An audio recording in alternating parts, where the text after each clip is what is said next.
Yep.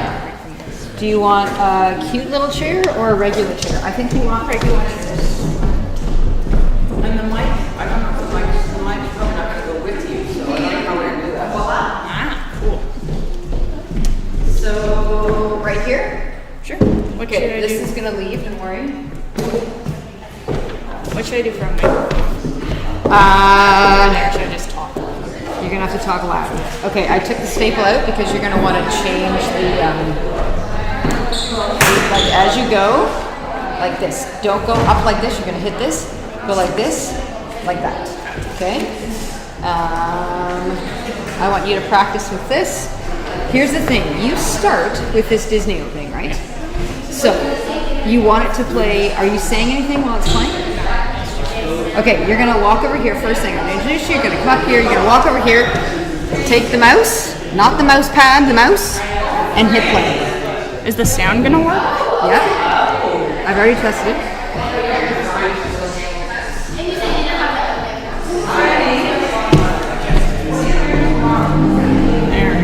See? So that's what's going to happen. Are you doing the whole thing? Yeah. It's playing the whole thing? Okay. No, that's totally fine. And then all you want to do to get out of there is press this. Sorry, that wasn't working and now it's working, so everything's groovy. That could help. There's only this, right? That always happens. Oh, this is interesting. Oh, I'm listening to him. Okay. But remember we did that last time, and then there is a little thing. If that happens again, what I should have done in Yeah. Colin's presentation is gone up, stop this. Yeah. If you go here, down.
You ready, Mary Beth? Okay.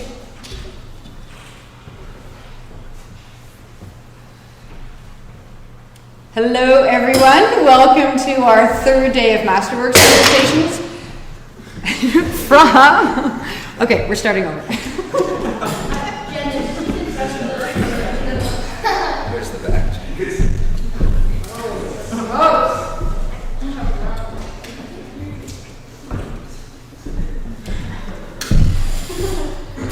Okay, well, I need to test if this works though, so let's just.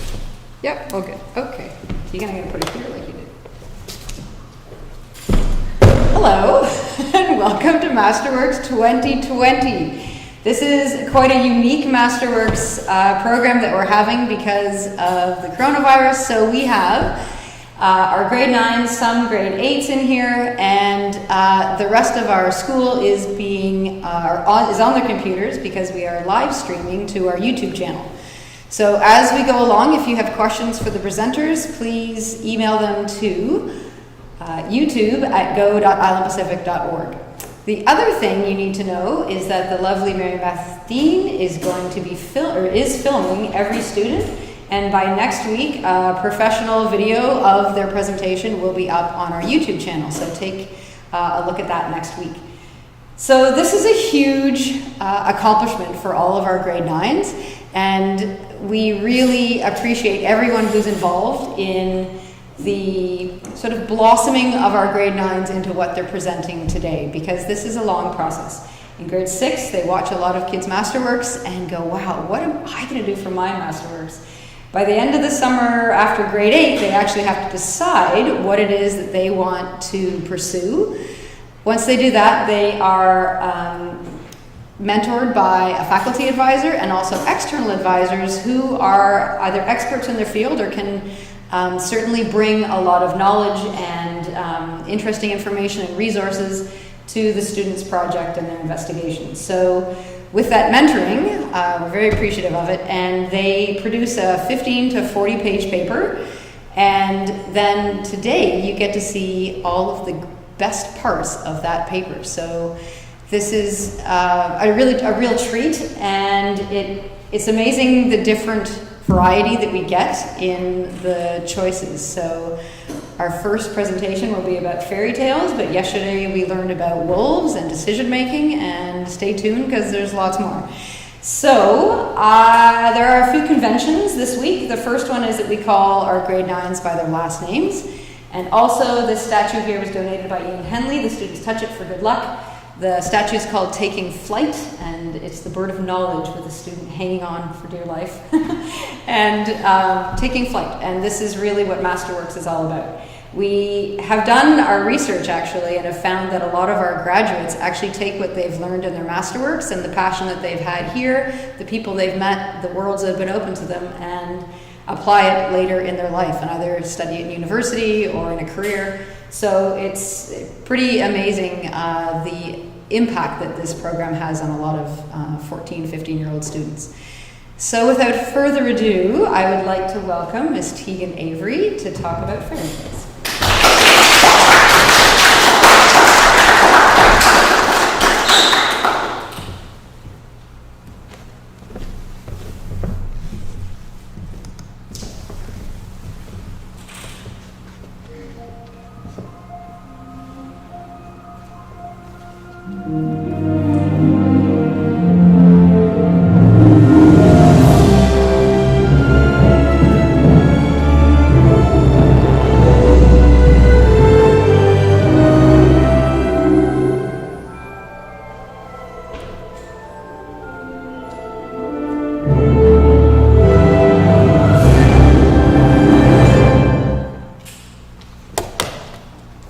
Beauty and the Beast, Rapunzel, The Little Mermaid, Cinderella.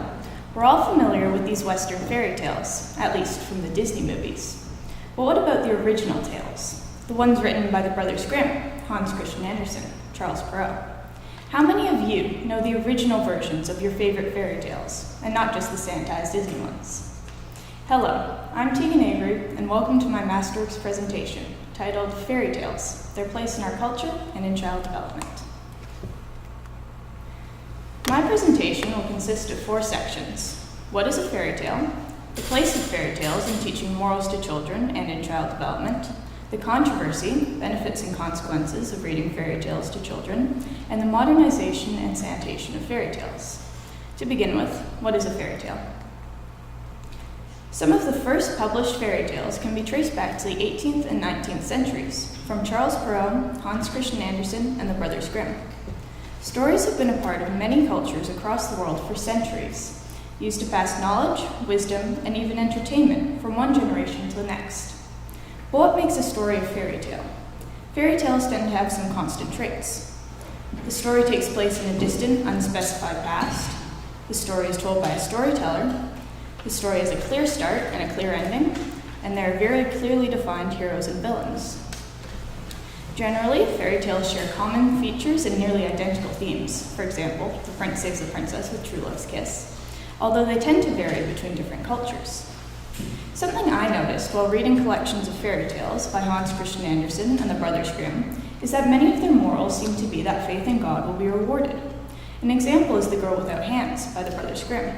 In this story, the main character goes through a lot of suffering, but stays pious and is rewarded for it. The values and morals that stories stress are relevant to the customs and ways of life at the time they were written or created. Religion, back when these fairy tales were being written, was a huge part of everyone's life, and this was reflected in a lot of the stories written by fairy tale authors of that time period. Many of the fairy tales would have the main character, or characters, go through a lot of suffering, but they would keep their faith in God, and that faith would be rewarded, often by the character becoming incredibly rich or marrying a king or princess. The stories preached that no matter how much suffering you went through, if you retained your faith in God and were pious, you would be rewarded. This is an example of how stories' morals would reflect the values of their time. Fairy tales are entirely fictional and usually begin with phrases such as once upon a time or in a land far away. In fairy tales, the hero is human and often needs magical help, such as a fairy godmother, to fulfill their goals, which are usually for the hero's personal benefit. Fairy tales' original purpose was to instruct the next generation how to behave. For example, the moral of Little Red Riding Hood is to be careful about who you trust, and that not everyone is what they appear. Rumpelstiltskin cautions readers not to make rash decisions about serious issues. The story of the 3 little pigs shows the wisdom of working first and playing later, as well as warning that laziness has consequences. These morals are important life lessons. Parents told and still tell their children these fairy tales to teach them about the world and to supply them with models of good moral behavior so they know how to behave in society. For centuries, fairy tales were told by word of mouth and passed on from one generation to the next, until the 16th and 17th centuries. During this time, writers such as Charles Perrault, the French author who laid down the foundations for the genre of fairy tale, best known for his tales Cendrillon, Cinderella, Le Chat Beauté, Puss in Boots, and Barbe Bleue, Bluebeard, published some of the first collections of Western fairy tales. Many famous fairy tale writers of the 19th century, such as the Brothers Grimm and Hans Christian Andersen, kept writing down fairy tales in order to preserve the valuable knowledge they possessed. Some of the most famous fairy tales recorded by Jacob and Wilhelm Grimm include Hansel and Gretel, Snow White, Rapunzel, Sleeping Beauty, and Little Red Riding Hood, while Hans Christian Andersen is best known for his tales The Little Mermaid, The Ugly Duckling, The Emperor's New Clothes, and The Princess and the Pea. Fairy tales are present in nearly every culture in the world, in distinct but similar forms. For example, the Northwest Coast indigenous people are heavily based on oral stories and dances. They were verbal people with no written language, so they told stories and passed them down from one generation to the next, much like people did before the Brothers Grimm and other fairy tale writers began recording Western fairy tales. Around 70% of Northwest Coast culture stories are why tales, a type of story that explains something, such as the story of Colus, which tells of a huge bird that hit the top of a mountain during a storm and rolled all the way down, to explain why nothing grew in a strip down a mountain. The other 30% or so are about something strange that was witnessed. According to Simon James, First Nation artist, many of these stories have scientific explanations. For example, the story of Colus could be explained by a lightning strike hitting the top of a mountain and causing an avalanche. With no written language, these stories were vitally important in teaching children how to live their lives and how to raise their own children. Some stories taught the children not to go into the forest at night to protect them from the real dangers of the forest, such as bears, wolves, and cougars, by telling them about terrifying creatures like Zuniqua, who would steal children she found in the forest at night and roast them over a fire before eating them. Children's literature plays a key role in stimulating mind and personality development, providing young readers with mechanisms of coping with their inner problems, such as the stress and anxieties that come with life. A study conducted in Greece in 2012 states that for children, stories represent one of the most important cultural and social events of their life, functioning as instruments of socialization and acculturation. Most of the participants of the study believe that fairy tales could and should be used as instructive tools to teach their children, and valued the role fairy tales played in their children's lives. One of the couples stated that within fairy tales, their child finds a moral corrective to everyday life. All these stories represent a world in which the good is consistently rewarded and the bad is consistently punished. Another couple remarked that their child seems to realize that even in fairy tales, heroes must fight to get what they want. The findings from this study, as stated by the authors of the paper, were 1, that fairy tales are of great importance in a child's life, and 2, that most parents wholeheartedly share this view. According to the psychologists who conducted this study, the victory of good is of great importance so that children can eventually deal with their own fears. Fundamental universal values and principles, such as courage, bravery, honesty, and sincerity, can find through storytelling a safe conduct to children's souls, thus influencing their future behavior and way of life. As the psychologist said, bravery, honesty, and sincerity are universal values and traits that are all but essential in life. By introducing these values at a young age through storytelling, the children who are exposed to them learn to develop their courage and honesty and other such traits as they grow up. Current literature critics suggest that the image of a fairy tale hero corresponds to the image of the world that child has, and hence fairy tales represent a literary genre concerned with finding solutions and developing the self. Developing oneself is figuring out who you are, what your place in the world is. Fairy tales help people with this, especially if they've read fairy tales since a young age.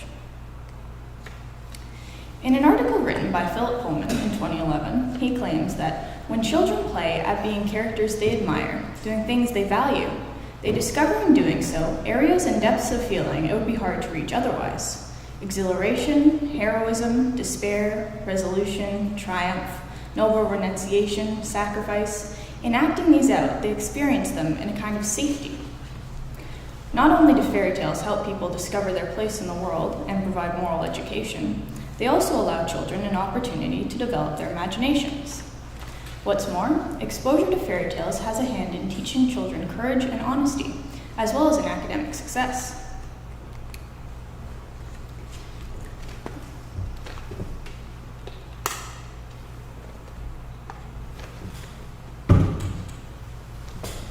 In the discussion of fairy tales and whether or not they should be part of a children's upbringing, there are two strong sides. One that thinks fairy tales are important, or at the very least helpful to child development, and that they should be read on a regular basis to children throughout their childhood. And the other side that thinks the morals and lessons of fairy tales are outdated, and/or that we shouldn't be filling children's heads with fantastic tales, that they should be raised with a more scientific, analytical mindset. Although some psychologists argue whether traditional fairy tales still have any value or interest for modern children, most acknowledge that storytelling provides not only entertainment, but also a creative way to help children form a clear picture of themselves, in order to be able to understand others and develop meaningful relationships with them. Scholar Jack David Zipes, a professor emeritus at the University of Minnesota who has translated the Grimm fairy tales, says that they were told in different social cultural contexts, as warning tales, initiation tales, celebration tales, ritual or worship tales, and so on. They could be amusing and edifying, as in providing moral or intellectual instruction, at the same time. The attitude toward children of 19th century parents was somewhat different. They didn't think children should be protected. To date, it remains unclear whether frightening stories provoke anxiety in young readers. However, according to many past studies, the punishment of evil characters is well tolerated and does not seem to have a pathological or negative effect on children. On the side that believes fairy tales are too fantastical, there is a prominent figure, Richard Dawkins. Evolutionary biologist, famed author, atheist, and former Oxford professor, Dawkins suggests children should be taught scientific rigor from an early age, and has questioned whether telling children fairy tales could be harmful because they inculcate a view of the world which includes supernaturalism. He argues that with a tough world out there, big on massive problems but low on fairy godmothers to resolve them, parents need to replace fairy tales with plain, honest fiction that prepares their children for a more truthful, if magic-free, future. As well as Dawkins, writer Libby Copeland thinks that today's children should be shielded and argues forcefully that grim-inspired tales are past their prime. She says, there's a tendency to jump to the conclusion that because modern parents are squeamish about violence, we must also be wussy and overprotective. But is it also wussy that we don't spank our children anymore or tell them they're wicked? Many parents feel that young children are too vulnerable to be exposed to the gory, violent details from the original tales. Steve Hornsey, of the television channel Watch, gave his opinion that as adults we can see the innocence in fairy tales, but a 5-year-old with an overactive imagination can take things too literally. No parent wants to knowingly conjure up nightmares or phobias for their children, and since there's already a flood of upsetting news from war zones and natural disasters on TV screens and newspapers both in and outside of the home, parents may find cracking down on fairy tales a direct way to stem the tide. On the side that supports fairy tales, Sally Goddard Blythe, the author of books such as The Genius of Natural Childhood and The Well-Balanced Child, argues that when stories begin with expressions such as once upon a time or in a faraway land, it immediately brings to attention the fact that the events of the story do not occur in everyday life, and help the child to inquire into what is real and what is not. She also says it would be a very sanitized clinical world in which we only taught children about statistically likely scenarios. Fairy tales spark the imagination, something that isn't an optional educational add-on, but such a fundamental aspect of children's development that anything that feeds it isn't just useful, but absolutely essential.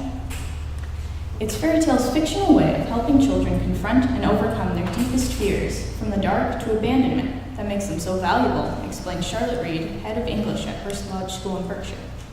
When we expose children to fairy tales, which are often surprisingly dark narratives, we are introducing them to the fact that the adult world is one fraught with dangers and difficulties. We do so, however, in the safe space of a mythical story world, and we teach them that even in terrible situations, there are solutions and resolutions. Children who listen to stories and fairy tales not only show better results in measures such as literacy tests and SATs, but also in terms of social and emotional development. Even fairy tales boost literacy. They give parents a way of gradually, and in a supportive environment, introducing children to the idea that there are bad people and a dark side to life. Furthermore, being told irrational stories does not necessarily lead to irrationality as an adult. Here's a quote from Dr. Anthony Zahetner, who runs the Teen Link Health Service for children and young people with a substance abusing parent undergoing rehabilitation treatment on fairy tales. With many broken families, disrupted lives, and unhappy children in today's society, it would be imprudent to abandon a tool which has been used for centuries to aid parent-child discourse, impart morals, and foster self-development. As Dr. Zahetner says, fairy tales help improve parent and child relationships by providing an opportunity for the parent and child to spend time together and create happy, lasting memories. To summarize, fairy tales can help children make sense of their inner and outer lives, and provide opportunities to improve parent-child relationships and create good memories that will last their whole lives. In a satirical book called Politically Correct Bedtime Stories, Modern Tales for Our Life and Times, the author, James Finn Garner, puts a modern, hilarious twist on some of the well-known Western fairy tales. Here's an example of one of the stories, Little Red Riding Hood.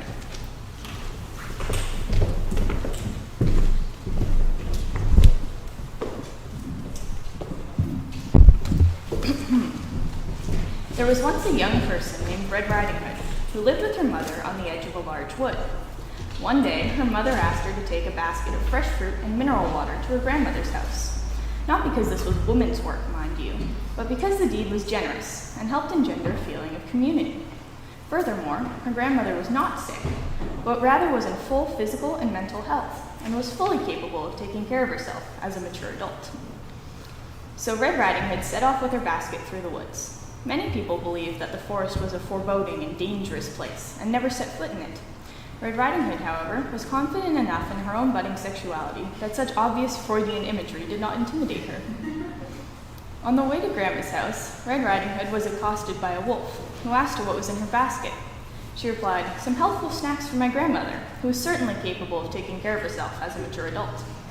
The wolf said, "You know, my dear, it isn't safe for a little girl to walk through these woods alone." Red Riding Hood said, "I find your sexist remark offensive in the extreme, but I will ignore it because of your traditional status as an outcast from society, the stress of which has caused you to develop your own, entirely valid worldview. Now, if you'll excuse me, I must be on my way." Red Riding Hood walked on along the main path, but because his status outside society had freed him from slavish adherence to linear Western-style thought, the wolf knew a quicker route to Grandma's house. He burst into the house and ate Grandma, an entirely valid course of action for a carnivore such as himself. Then, unhampered by rigid traditionalist notions of what was masculine or feminine, he put on Grandma's nightclothes and crawled into bed. Red Riding Hood entered the cottage and said, "Grandma, I have brought you some fat-free, sodium-free snacks to salute you in your role of a wise and nurturing matriarch." From the bed, the wolf said softly, "Come closer, child, so that I might see you." Red Riding Hood said, "Oh, I forgot you were as optically challenged as a bat. Grandma, what big eyes you have. They have seen much and forgiven much, my dear. Grandma, what a big nose you have. Only relatively, of course, and certainly attractive in its own way. It has smelled much and forgiven much, my dear. Grandma, what big teeth you have." The wolf said, "I am happy with who I am and what I am," and leaped out of bed. He grabbed Red Riding Hood in his claws, intent on devouring her. Red Riding Hood screamed, not out of alarm at the wolf's apparent tendency toward cross-dressing, but because of his willful invasion of her personal space. Her screams were heard by a passing woodchopper person, or log fuel technician, as he preferred to be called. When he burst into the cottage, he saw a melee and tried to intervene. But as he raised his axe, Red Riding Hood and the wolf both stopped. "And just what do you think you're doing?" asked Red Riding Hood. The woodchopper person blinked and tried to answer, but no words came to him. "Bursting in here like a Neanderthal, trusting your weapon to do your thinking for you," she exclaimed. "Sexist! Speciesist! How dare you assume that women and wolves can't solve their own problems without a man's help?" When she heard Red Riding Hood's impassioned speech, Grandma jumped out of the wolf's mouth, seized the woodchopper person's axe, and cut his head off. After this ordeal, Red Riding Hood, Grandma, and the wolf felt a certain commonality of purpose. They decided to set up an alternative household based on mutual respect and cooperation, and they lived together in the woods happily ever after.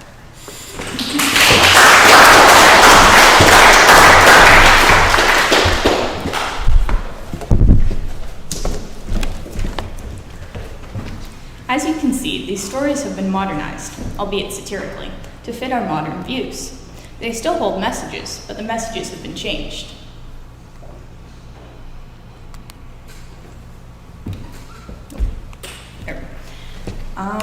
There is a cultural expectation today that everything must be politically correct and sanitized for the safety of children and to protect their innocence. As a result, the modern fairy tales many generations have grown up with are much cleaner, sweeter, and happier than the original dark stories. As each generation passes on the stories, they evolve to reflect what society deems as an appropriate story to teach life lessons and morals. By sanitizing the Brothers Grimm versions, Disney has changed the purpose to that of entertainment, while the Brothers Grimm tales were meant for education.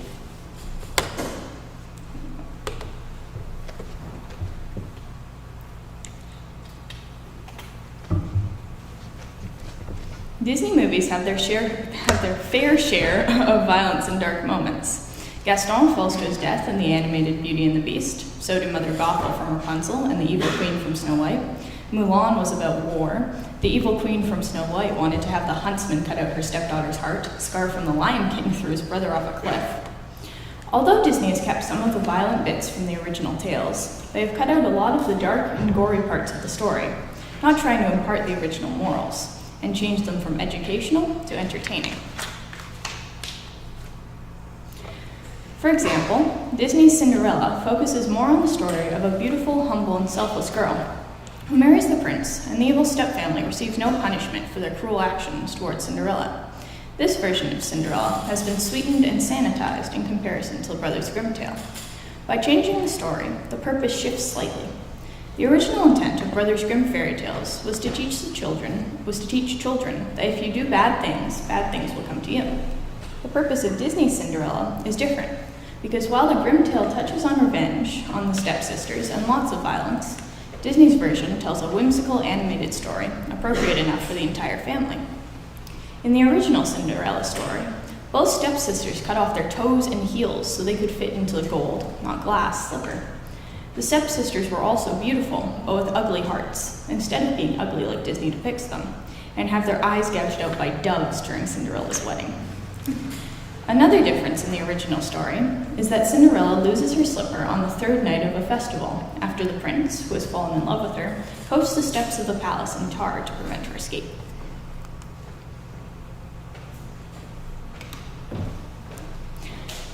In the Brothers Grimm version of Snow White, the queen wants to eat the heart of Snow White after the huntsman kills her, and eats the heart of the boar that the huntsman kills instead. Also, the prince didn't wake Snow White with a kiss, but instead convinced the 7 dwarves to give Snow White to him in her coffin, and the dwarves let him have Snow White. As the prince's servants carried Snow White's coffin, they tripped over a tree stump, and the piece of poisonous apple that she'd bitten off came out of her throat, and then she woke up and married the prince. After the wedding, the evil queen was forced to dance in red-hot iron shoes until she dropped down dead. In the Disney version, the evil queen also dies, but in a less gruesome way. Some other differences are that instead of accidentally waking Snow White, the prince wakes her up with true love's kiss, and the queen doesn't actually want to eat Snow White's heart. In an early Brothers Grimm version, Sleeping Beauty is raped by a king while asleep and gives birth to 2 children in her sleep after he has left her. She only wakes up after one of the babies suckles on her finger and loosens a splinter from the spindle of the spinning wheel that caused her to fall asleep. When Sleeping Beauty and her children are reunited with the king, the jilted queen orders her cook to kill and feed all 3 to her husband. The cook hides them all instead. The queen's plot is foiled, and she is thrown to her death in a pit of vipers. Later versions were actually much closer to the Disney version. In the later version, there were 13 wise women in the king's kingdom, but the royal family had only 12 golden plates, so one of them was left out of the newborn princess's christening. This was a bad idea, because the 13th was furious she hadn't been invited, and cursed the princess to, when she turned 15, prick her finger with the spindle of a spinning wheel and die. The 12th wise woman changed the curse, so the princess would fall into a 100-year-long sleep instead. Another difference is that the prince found Sleeping Beauty on the day that the 100 years had ended. He did kiss her, and she did wake up when he did, but it was mostly just coincidence, not true love's kiss. The Little Mermaid by Hans Christian Andersen is a far cry from the Disney movie. In Hans Christian Andersen's version, the youngest of 6 mermaid princesses fell in love with a young prince after she saved him from a shipwreck. She went to see a sea witch, who gave her a potion to drink that would give her 2 legs, but would make every step feel like she was walking on knives. And if she didn't win the prince's heart, and he married someone else, the Little Mermaid would die the next day and turn into sea foam. The sea witch also cut out the mermaid's tongue as payment. The mermaid found the prince, and the 2 became close friends, but in the end, the prince married someone else, a girl he thought was the one who saved him from the shipwreck. The mermaid sisters found out, and traded their hair for a way to help the mermaid. To become a mermaid again, the Little Mermaid had to kill the prince, but she couldn't do it, and threw herself into the sea, where she turned into sea foam. In the Disney movie, the sea witch doesn't literally cut out Ariel's tongue, only steals her voice, and it doesn't hurt Ariel to walk. Also, there's not the consequence of death. Ariel would only have turned back into a mermaid. And she didn't even turn back into a mermaid at the end either. She actually married the prince. The purpose of modernizing the classics is to convey the same morals and teach the same lessons, but to do so in a way that will better resonate with the audience. Using outdated stories, while still quite fascinating to some, don't always draw in everyone. With modern adaptations that show both the dark, gruesome Grimm tales and the whimsical, happy Disney versions, these morals reach audiences both old and young and tell the stories in a fresh way. Even before I began researching this topic, I was on the side of reading fairy tales to children, if only to stimulate their imagination. Although I acknowledge that it's up to the parents or guardians whether or not to include fairy tales in their children's upbringing, my opinion is unchanged.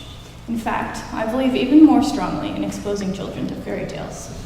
Based on the strong evidence that I've found to support reading fairy tales to children, I firmly believe that's an incredibly important aspect in a person's life, and that children who are read fairy tales benefit enormously from it. I'd like to start by thanking Jen Henriksen for organizing all of Masterworks, and for supporting me and my class throughout this process. I also want to thank my advisors, Kat Stevens, Andrea Earle, and Simon James. I wouldn't have been able to complete my Masterworks without you. I also, last but not least, I want to thank my mom and dad for their love and support throughout this project, and in your own words, Mom, not sticking your oar in and letting me have my independence. Thank you.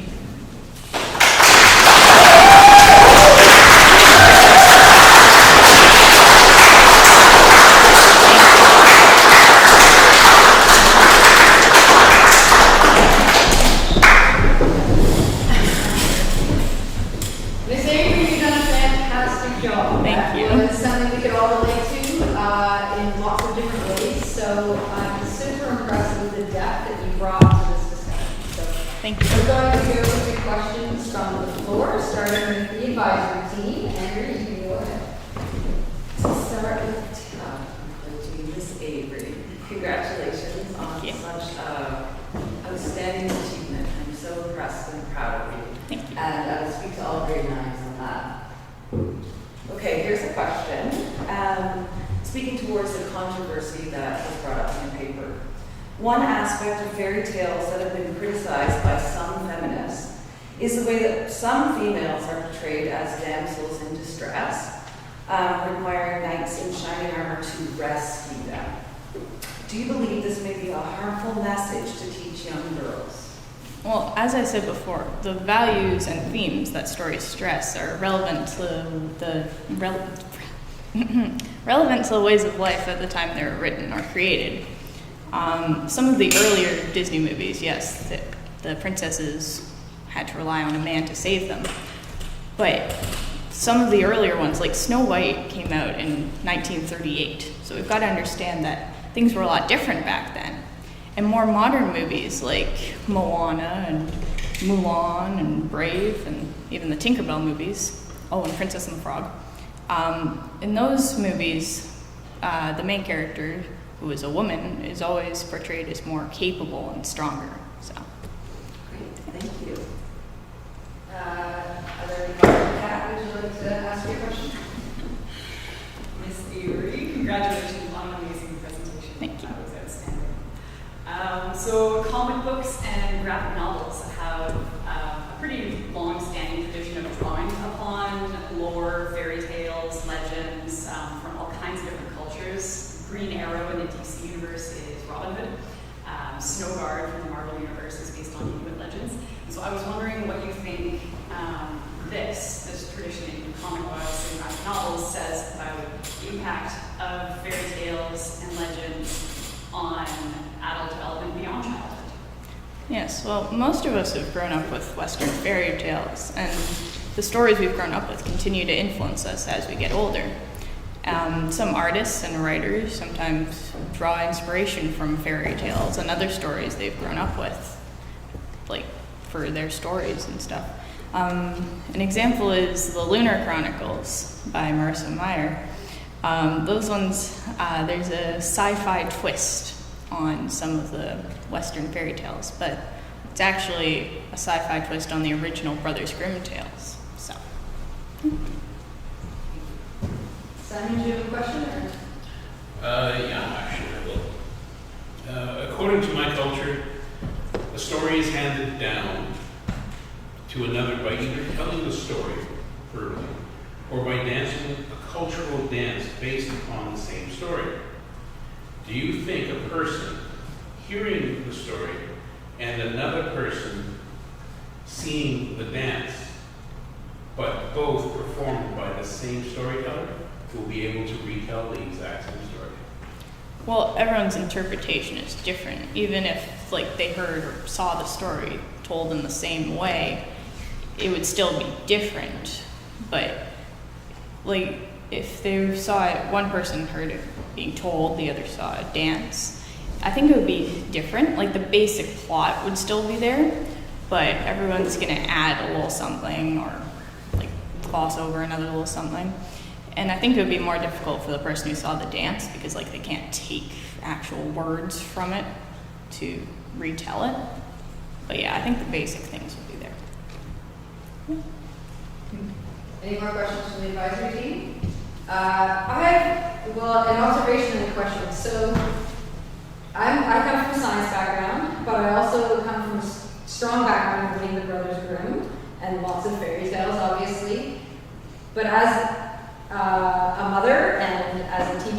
I also agree that there is a shortage of fairy godmothers out there to solve our problems. So I jumped back and forth, especially when I read your paper and then during your presentation. I'm still going on both sides of that argument. And I'm wondering if you ever flip-flopped, whether you swayed at all from your initial thoughts of whether fairy tales, the controversy of fairy tales. Not really. Maybe a little, but not out really. No. Okay, cool. Questions from the floor? Very nice. Jada? Or sorry, Miss Scott? Miss Scott? Avery. I just want to ask that you believe that fairy tales should be told to children. Do you think like Santa and stuff like that should also be told to children, or do you have a different opinion on that? Well, I think it would be kind of cruel to like deprive children of that, because most children grow up believing in Santa and like the Easter Bunny and the Tooth Fairy. But I think you also have to tell children when they're a certain age. Like you can't just like let them continue believing it in Santa after a certain age. Ms. Jan, go ahead. Great presentation, Ms. Avery. I was just wondering if fairy tales were to be like not told to children, do you think it would be okay for adults to read them? Like so as the child grows up and they get older, would it be okay for them to read it, or just eliminated and children? Well, I think it's more beneficial if they've read them since a young age, but being read fairy tales as an adult, it could still help, I guess. I really enjoyed your sanitized fairy tale reading. Little Mermaid, and maybe that's what as Alice we also need to read to balance it out. Ms. Carter, go ahead. Well done, Ms. Avery. I was just wondering if you had a favorite fairy tale, if you went either the older, more gruesome version or the newer.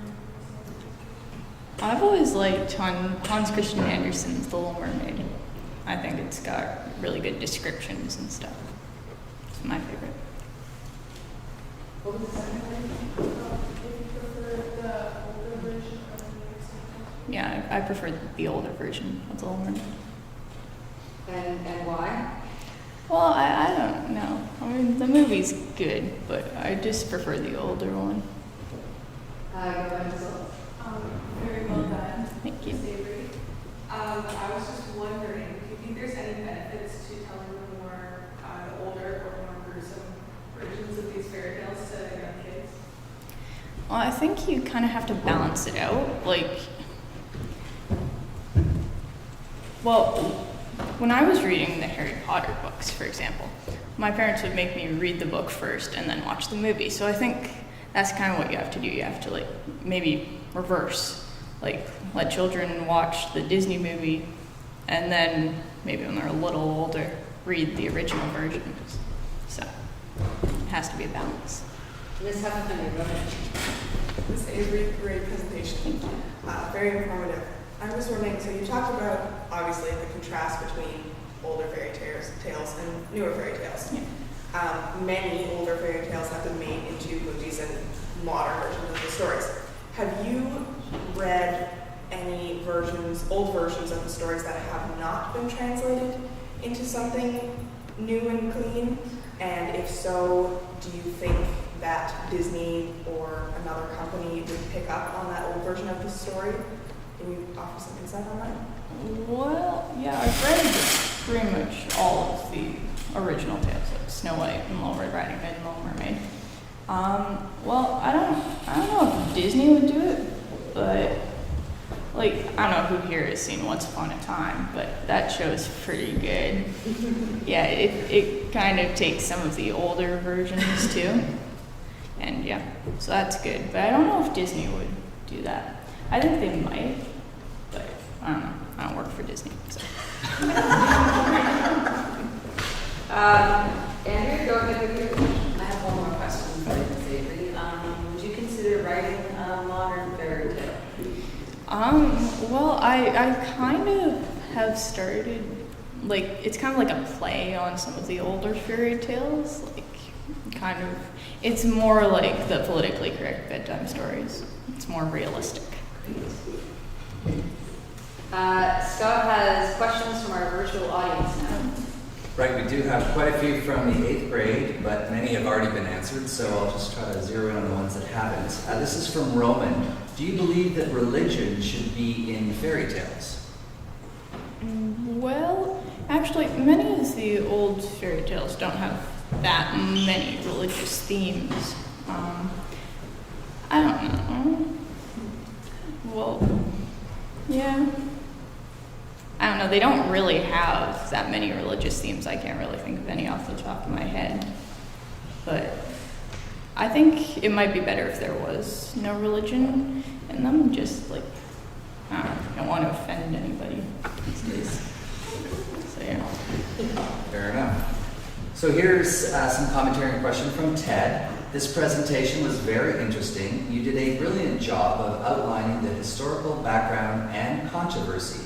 I also enjoyed the politically correct reading of Little Red Riding Hood. I would like to send your presentation along to my nieces and nephews who have young kids. Maybe Ted will follow up with you on that. Here's the question. Do you think we should read the original, somewhat more gruesome fairy tales to our kids, or do you think the modernized ones are better? Well, as I said, you have to have a balance. Like, they should be exposed to both of them. So, that's why. Right. And one more question from Ethan Harrison. How do you think fairy tales will evolve in the future? Well, these days you have to be really careful not to offend anyone. So I think they might end up being more like the politically correct bedtime stories, just as like, because the older stories were so much different than the ones there are now, and they might just continue to be more sanitized, but I don't know. I think they might. Thank you. Any more stuff? That's it from email. This is sort of a continuation of Ethan's questions. So, for entertainment, as you guys were growing up, I'm sure your parents read you fairy tales, but you also watched Bob the Builder and Paw Patrol and all those. Do you think those have moral significance? Are they actually teaching kids a way to be in the world, or is it pure entertainment? I think it depends. I think some of them might have more moral stuff than others. Some might just not have any. But I think basically like Franklin and Blue's Clues, maybe, I don't know about Blue's Clues. Like Franklin taught about a lot of stuff there. So yeah, I think it depends on the show. Last question is for Heath. Heath, did your sister read you fairy tales? Did she when you were younger? Well, she sometimes did. Did I mean, No. come on, you don't remember that? Sorry. And Heath, what's your favorite fairy tale? Little Red Riding Hood. Perfect. The politically correct one or the old one? Politically correct. Perfect. Thank you, Miss Avery. That was an excellent presentation.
Masterworks 2020 on this Wednesday morning. I have a quick announcement to make, but an important one, just before we go into our next presenter. I am very pleased to announce that Ms. Tegan Avery has met all the requirements of the Masterworks program at Adams Civic School.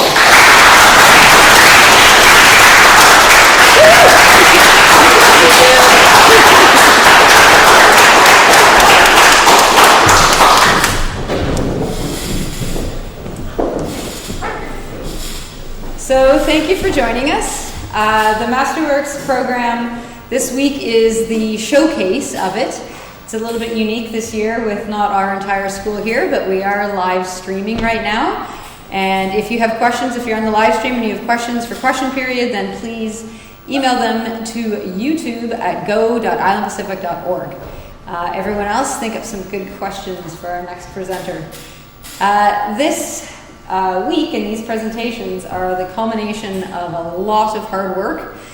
Students throughout their time at IPS have watched a lot of Masterworks and have wondered, what am I going to do my Masterworks on? They have to figure that out between their summer of grade 8 and grade 9.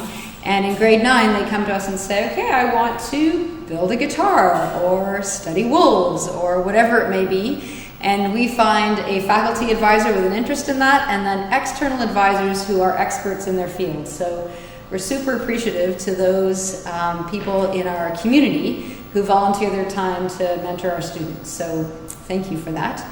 The students then, under that mentorship and that guidance, they write a 15 to 40 page paper about their topic, which, as you've seen in the last couple of days, is a pretty substantive piece of work.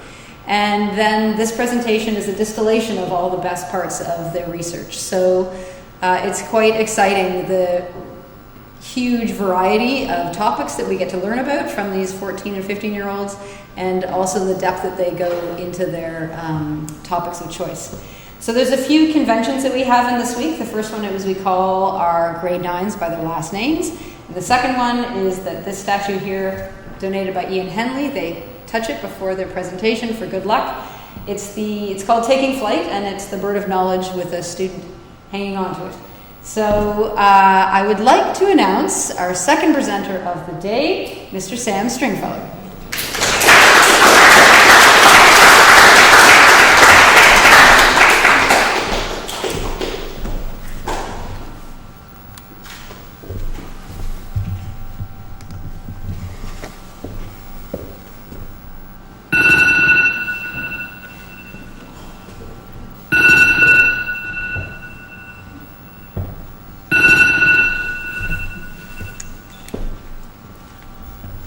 That sound is the default Apple alarm noise, and people hate it because it reminds them of waking up early. Okay, raise your hand if you own an iPhone, MacBook, or some sort of Apple product. Okay, great. Now, unless you're Amish, because this wouldn't really apply to you, raise your hand if you've ever used a form of computer that is younger than 45 years. Good to see. Well, it is highly probable, no, near guaranteed, that machine has been influenced by Apple in one way or another. Hi, I'm Sam Stringfellow, and I'll be talking about the role Apple had in getting the tech world to where it is today. I feel like computers have been around forever. At least for me, I've had computers in my life for my entire life. The Apple II is the computer I have an abundance of, but I also spice it up with some others, including Macs, clones, and accessories from many other Apple lines. In my personal collection, I have 3 monitors, Mac Classic, Mac SE30, Mac SE, 2 Apple IIGSs, 3 Apple IICs, Apple II Plus, Apple IIe, Apple II Clone, keyboards, cards, discs, disk readers, and many more. The only computers I have that have survived the almost 40-year time span since they were made are the Apple IIe, Apple II Clone, and my Mac SE. My goal for this project was to revive a deceased computer. I decided that my Mac SE30 was the most plausible. I was able to get it to the boot screen, but it's a very temperamental computer, and it sometimes, often doesn't work. One of the most interesting things I've learned was back in the good old days of 1833, a certain British inventor of the name Charles Babbage designed the world's first mechanical computer. Charles gave it the name Difference Engine. This machine was designed to be able to solve polynomial equations without the use of multiplication or division. He started back in 1833, and it took him 10 years to design it, although he never finished it. The next big advancement was back in 1938. It always surprises me when I learn about a major invention that was invented in someone's home, like with the first Apple computer being built in a garage, or with this next computer in someone's living room. Like I said before, in 1938, a man of the name Conrad Zuse invented the first ever computer. This computer was a binary electrically driven mechanical calculator with limited programmability, and it took reading instructions from punched celluloid film. It was the first computer to use Boolean logic, which is a form of algebra using true or false. His calculator also used floating point numbers, which is a method for the computer to compute incredibly large or incredibly small numbers. It changes the numbers into a more bearable one. Then, the machine uses powers of 10 to quickly compute information. Unfortunately, in the bombings of World War II, the original Z1 computer was destroyed. But, in the 1980s, Zuse and some other people were able to recreate the Z1. The recreated Z1 is now in a German museum. The final pre-Apple computer I'll be talking about is the Altair 8800. In 1975, a group of Georgian Air Force workers created the Altair 8800. The 8800 was a computer kit, not really a device for the masses. It required assembly, and it also didn't resemble any modern-day computer, due to the fact that it didn't have a screen or a keyboard. The 8800 was just a box filled with lights and switches. Using it required the operator to flick switches in a specific order, with the results displayed by the lights turning on and off. As primitive as it was, this sparked the beginnings of the personal computer. 1975 was an important year. It included the end of the Long War in Vietnam, Angola gained its independence, Sylvester Stallone wrote the script to Rocky, and Erno Rubik created the Rubik's Cube. But more importantly to this presentation, Steve Jobs and Steve Wozniak started working together on computers. Soon they would change the world. Their invention of the Apple I was at the time the new kid on the block compared to the rest of the gray boxes. The glory years of Apple were very important for their company. All of their decisions had big consequences. They had no money to work with. In fact, the two Steves were so low on money at the time that they had to sell some of their personal belongings. Steve Jobs sold his Volkswagen van, and Steve Wozniak sold his HP calculator. And in the 70s, personal calculators were very expensive. This shows their determination pretty well. They had nothing to lose because they didn't have anything. It's a pretty fun story of how the Steves met. In 1971, Jobs was in his late years of high school, and Woz was in his freshman year of college. They met through a mutual friend, Bill Fernandez, and he said, "You should meet Steve Jobs, because he likes electronics, and he also plays pranks." Both of them loved pranks. Some of the more memorable ones involved the telephone lines of Woz's dorm and shooting firecrackers on a fishing line through his window. They worked together for well over 10 years until Steve Jobs left in 1985. There is a third founder to Apple Inc. Ronald Wayne was an overseer of sorts to the company. He also documented new ventures for the company, and he designed the first Apple logo. He was only part of the company for a measly 12 days. He was given 10% of the company, which he sold to Steve Jobs for only $800, which if he kept his 10%, it would be worth well over $65 billion US. These are only a handful of the different Apple logos. The one on the left was designed by Ron Wayne, and it was designed in 1976, and it was only in use for the first year. As you can see, it has Newton sitting under a tree with an apple above his head. I find it cool that we're in quarantine right now, and Newton apparently discovered gravity while he was in quarantine. Like I said before, the Newton logo was designed in 1976, and it didn't last long, because the next year, the more memorable logo came around, and I personally prefer the rainbow Apple logo. Up until 1975, the personal computer was a chunky DIY kit which was limited to only basic commands. But the introduction of the Apple I to the world was a revolutionary event.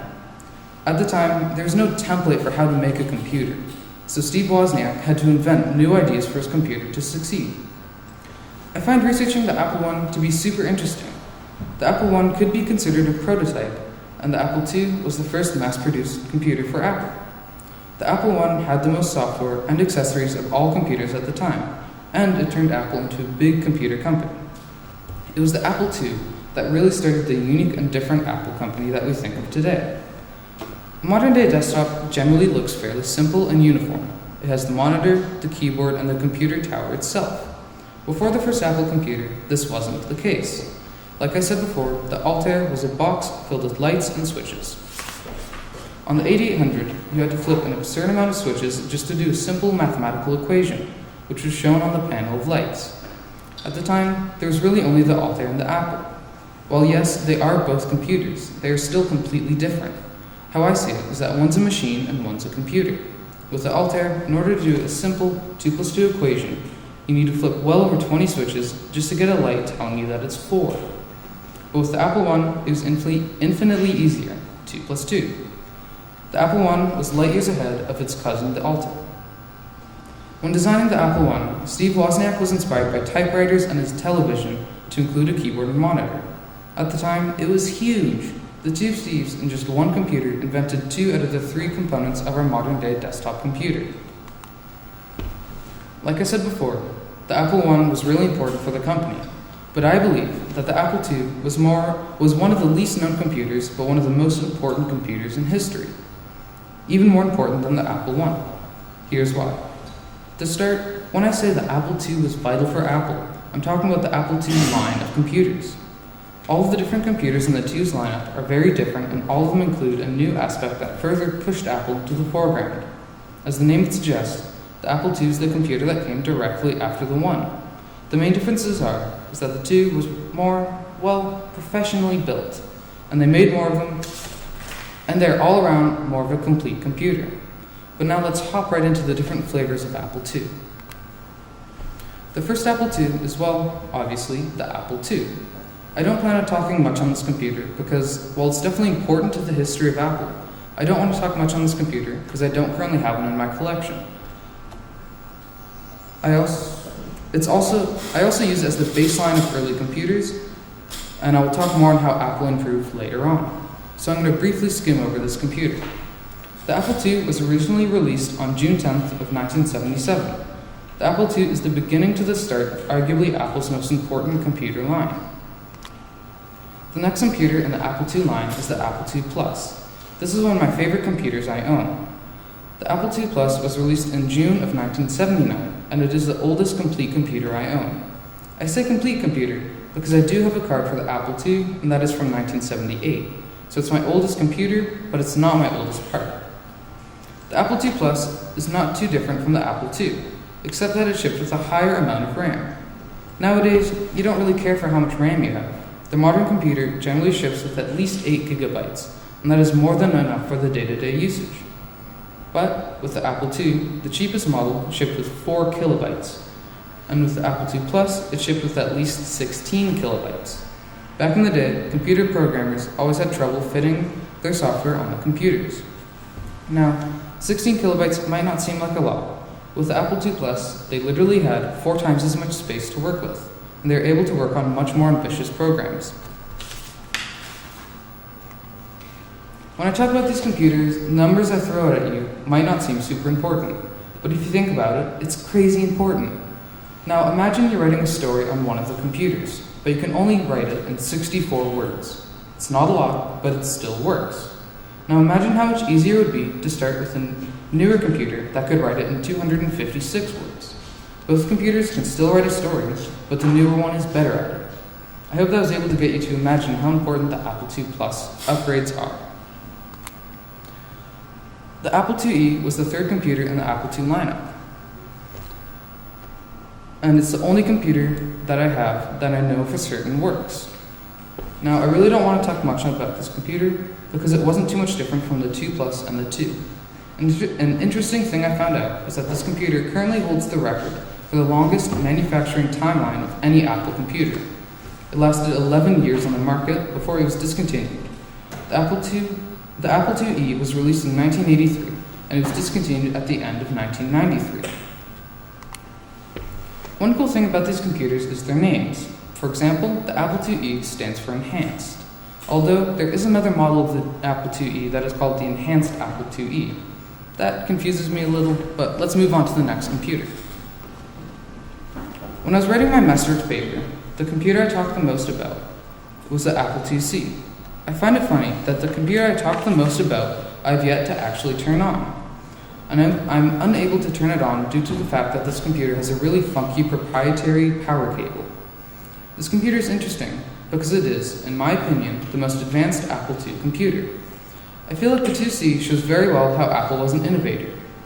It also shows how Apple evolved to be different from all the other tech giants, such as IBM. This computer was the fourth iteration into the Apple II lineup, and it was released in 1984. It was a giant departure from the rest of the IIs. The Apple IIc was ahead of its time. A personal computer at the time was big, heavy, and designed with a uniform design, a big gray box paired with a heavy monitor and keyboard and mouse. The IIc was Apple's first portable computer. This computer was tiny.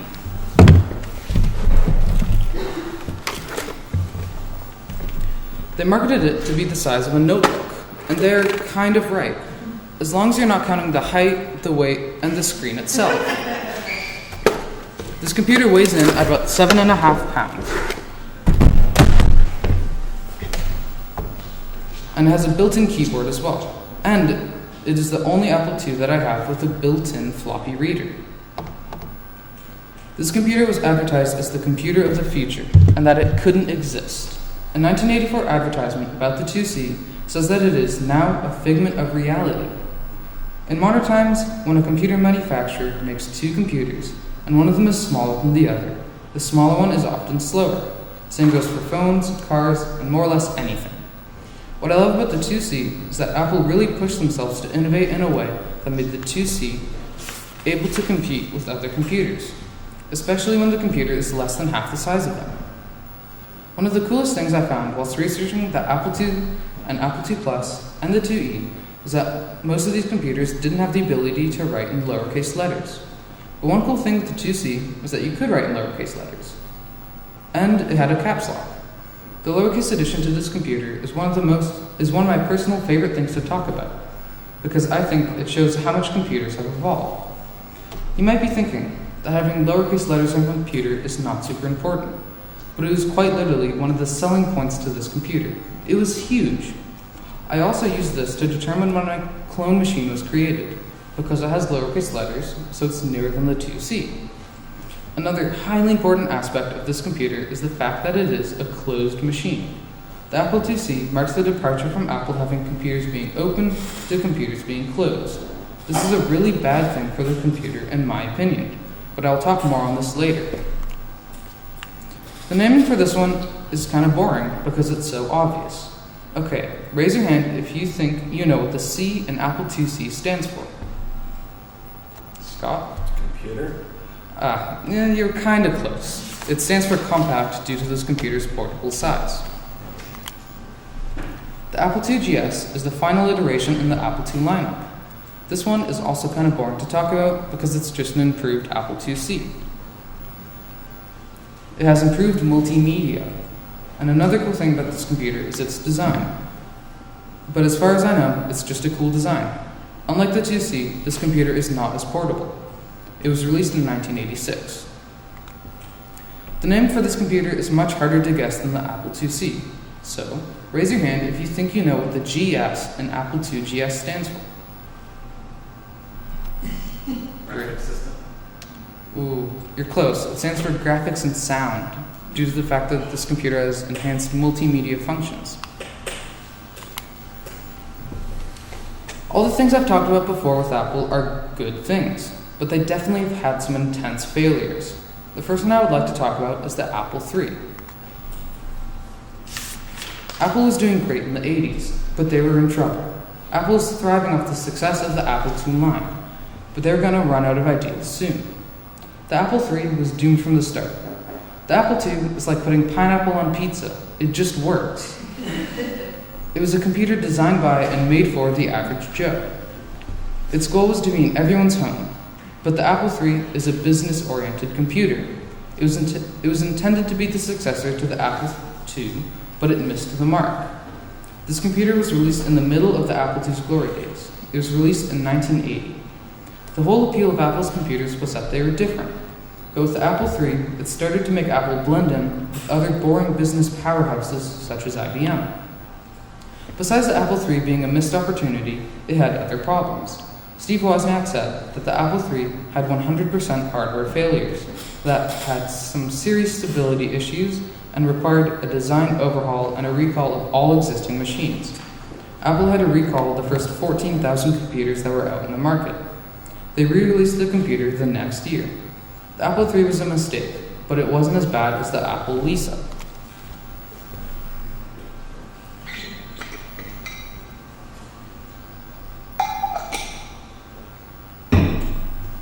GUI, or graphical user interface, is a large part of the everyday computer.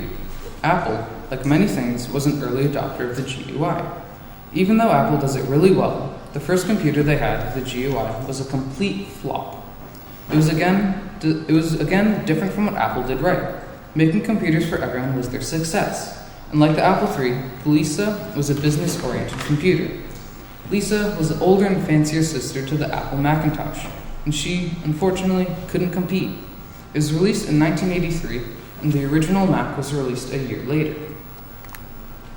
Earlier on, I mentioned that the Apple IIc was a closed system. This is debatably a good or bad design intention. Closed that it means that it's potentially more reliable. Open is more repairable and customizable. Apple doesn't really talk about being closed because it seemed to be greedy and protectionist. But it keeps an Apple an Apple. Not including the Apple III's stability issues, Apple's computers are seen as stable, reliable pieces of machinery. If they were open, it would introduce unknown variables into the computer, which is out of Apple's control. Apple loves being in control to protect its brand. It's a reasonable goal, but if something does break, your repair options are limited. It gives you 4 options. 1, pay Apple to fix it. 2, hack up a solution, which is extremely ill-advised unless you really know what you're doing. 3, buy a new one. Or 4, the computer turns into landfill. So I knew that going into this would be hard for a teenager with little to no experience to get these machines working. After I tested all of my machines, I chose my Mac SE30 to work on as it seemed to be the closest to life in my collection. It sounded like it had a running drive inside, its screen turned on, but it was mostly an illegible image, and sometimes the computer chimed. The floppy drive reader also gets jammed, which is a problem. The reader takes the drive in like normal, but it wouldn't eject them. Even after we used a paperclip, it just wouldn't spit them out. Whenever we tried to boot the SE30, we had its case on. The early Macintosh's cases are very hard to get off. First, you need a Torx bit tool, which is 4 inches long, to get the top 2 screws. Then there's another 2 easier to get screws at the bottom. After all that, you have to pry off the case. From my experience with these computers, it's a lengthy process. But taking the case off is just the beginning. The early Mac designs are super well known for their small tabletop design. The problem with the computers being so small is that once you get the case off, they are super compact. It makes it hard for anyone to repair them because Apple designed these computers so that only people with a high level of experience can repair them.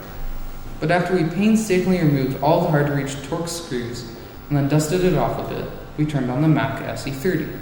Up until that point, this computer had been useless. It wouldn't work.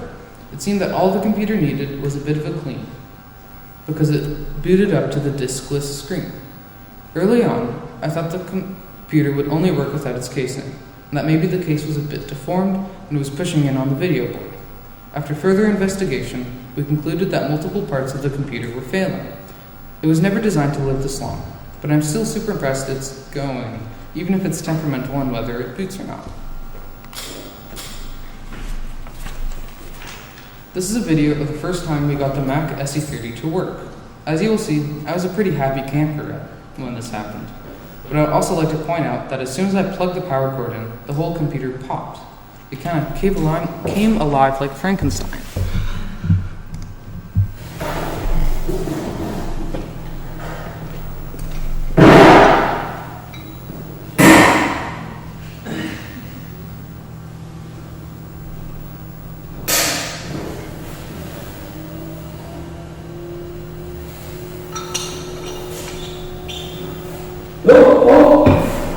Looking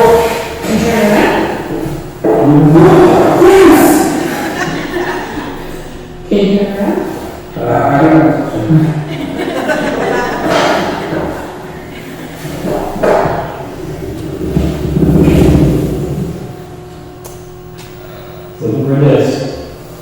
It needs a disc. You have a Mac.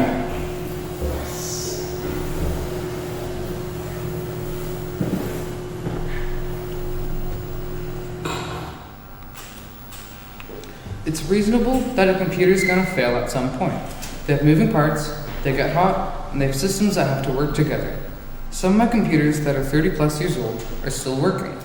If every computer worked for 30 years, Apple wouldn't be the trillion-dollar company that it kind of is today. The question is how long should a computer last? And should you or me be able to fix it? And what about the planet?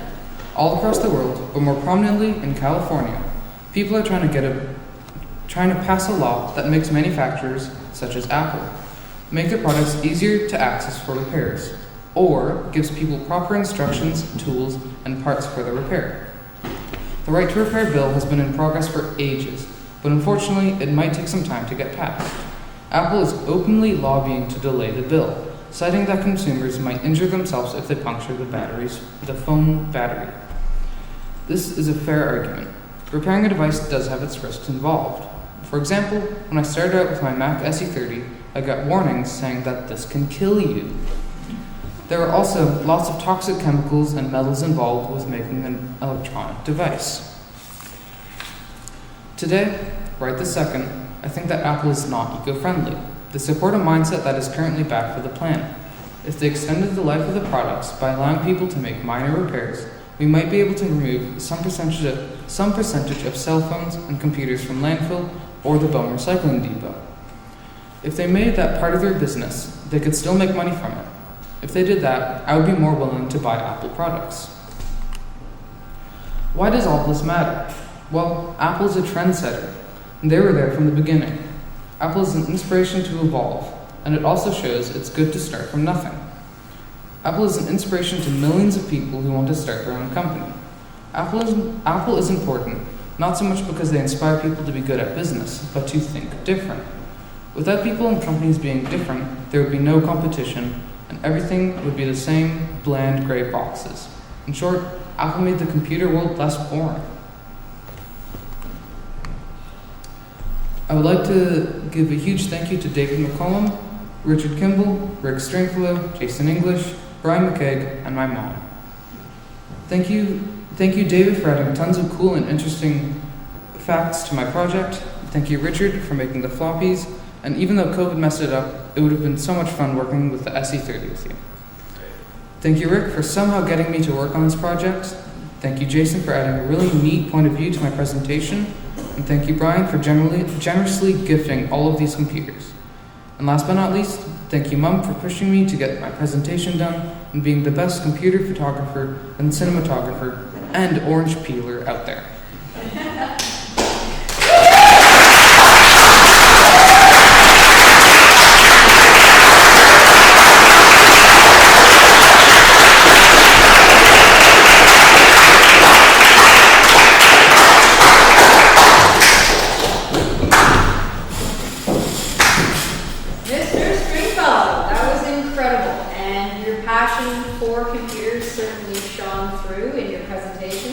And this is quite impressive. All of us can see this. Scott, can you make sure the virtual audience can see this huge array of computers? And please focus in here where it says, Welcome IPS. And I'm glad nothing is blown up as we continue to our question period. So we're going to start with the faculty advisor. So Jason, you can ask your question. Mr. Stringfellow, amazing job. As we know, Apple is certainly one of the most important companies of all time for what it's done. And it's really interesting to see the evolution of Apple presented right here with all these great computers. My question to you is this: which company has had the greater impact on modern computers, Apple or Microsoft? That is a good question. I personally think that Apple is more impactful, but Microsoft definitely does have its part.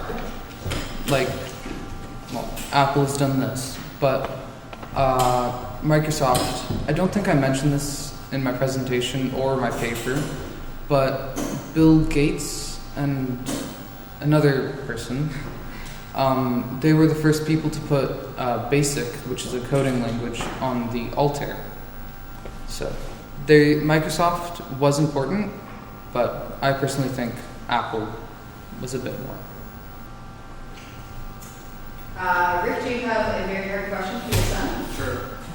Great presentation. Glad it's over. Same.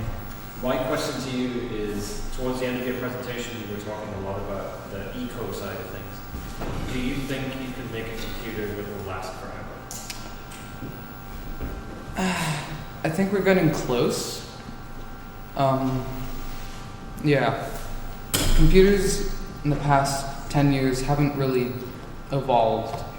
Maybe the addition of the SSD drive to the computer, but besides that, they've been fairly the same, besides minor upgrades.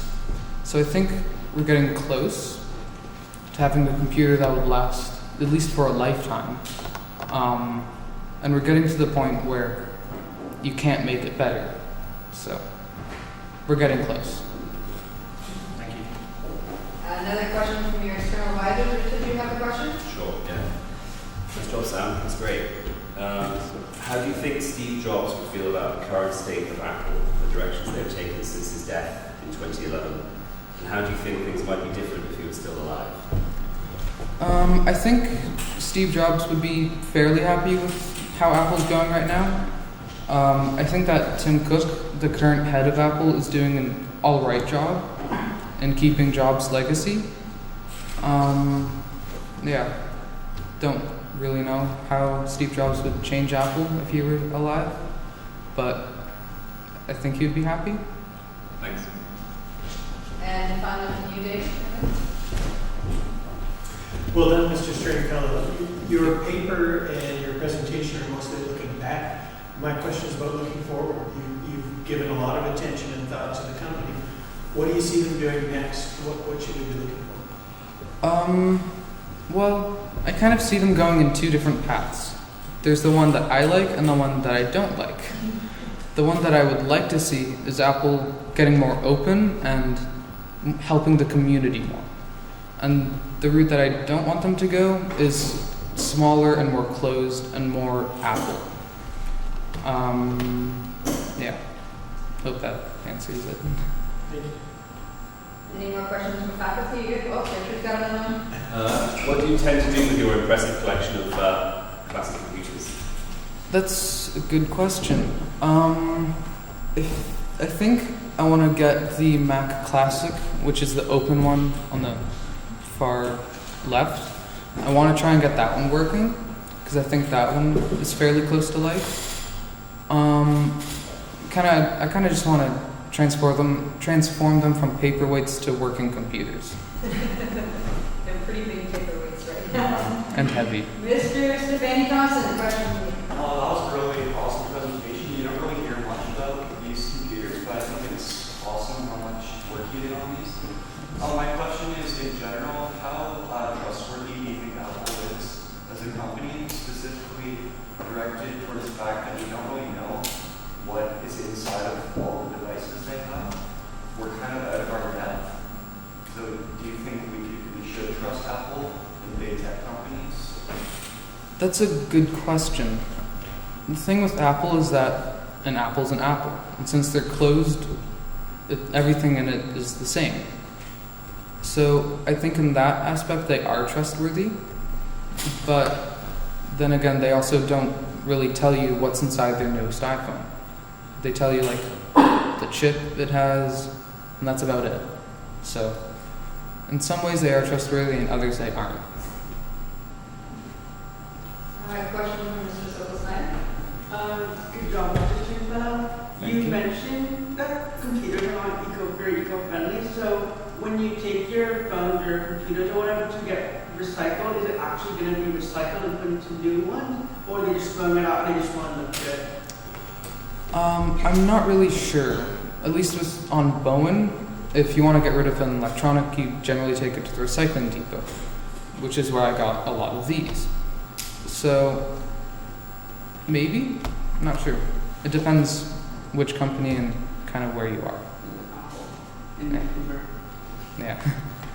Yeah, I'm not really sure. Miss Nadati, go ahead. Well done.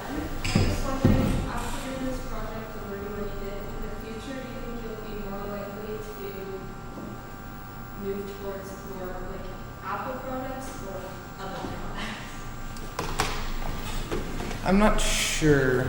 At least with these, they're all Apple, so I'm kind of more towards the old computers over the new ones. So I guess it kind of matters, like, I don't know. Right now I'm sticking with Apple, but maybe in the future if I get another computer, I'll move to that. If you didn't focus on Apple and focused on IBM, does IBM have an open or a closed system? I'm not really sure. I didn't really focus on the IBM computers. I kind of more focused on them as a company, at least in my paper. Yeah. So, Question for you: what Apple version are we on now? We talked about Apple ones, lots of editions of Apple twos, onto the Apple threes. What's after that? After the Apple III, there was the Lisa, and then I guess after the Lisa, they started with the Macs, and that turned into the iMacs, and many more. So it went from 1, 2, 3 into Macs. Kinda, yeah. Yeah. Okay. Another question for you: the Altair 880, no screen, no keyboard, flashing lights, little levers. What would you use it for? As far as I know, it's just kind of a calculator, but I do know people hacked on different stuff later on. So like Bill Gates added BASIC to it, so. Cool. Well, you have to start somewhere, so. Yeah. Addition's good. Scott, do you have any questions for our virtual audience? Sure do. It's from the 8th grade. This is from Nora. Do you think that you'll go into a career that has to do with computers? That's a good question.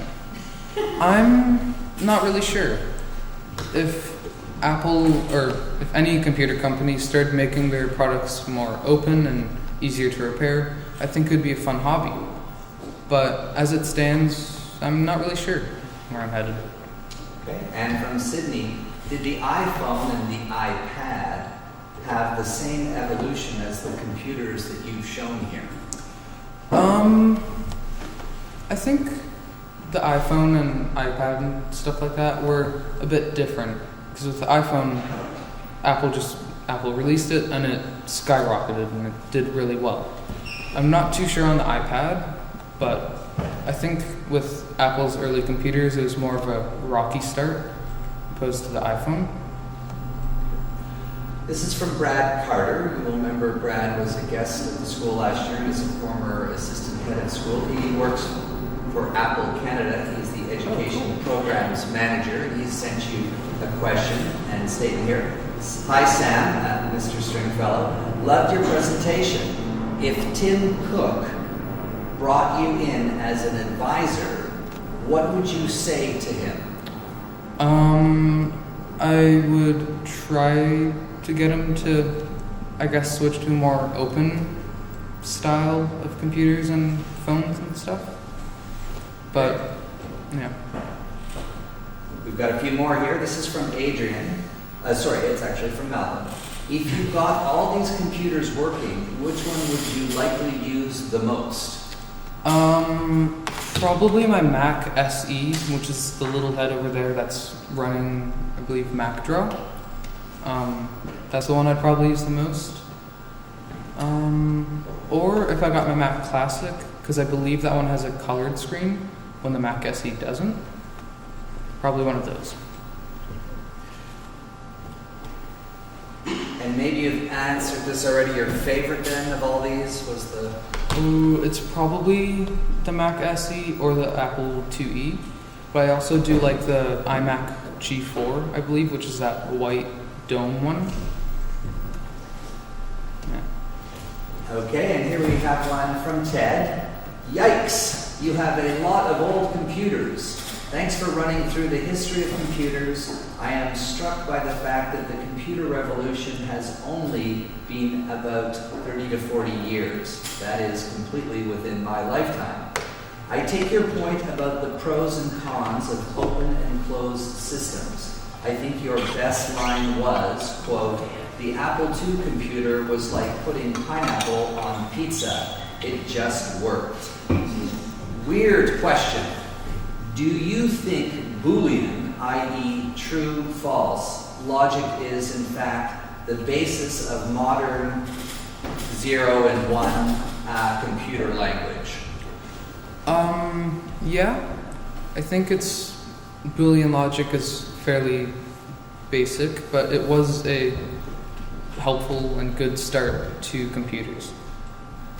So. And another one here. This is from Adrian. Very well done, Mr. Stringfellow. My question is a difficult one. Considering the enormous detrimental environmental impacts around the production of computers and the vast amount of toxic waste created by the constant upgrading of computers, do you think computers are beneficial or problematic to humanity?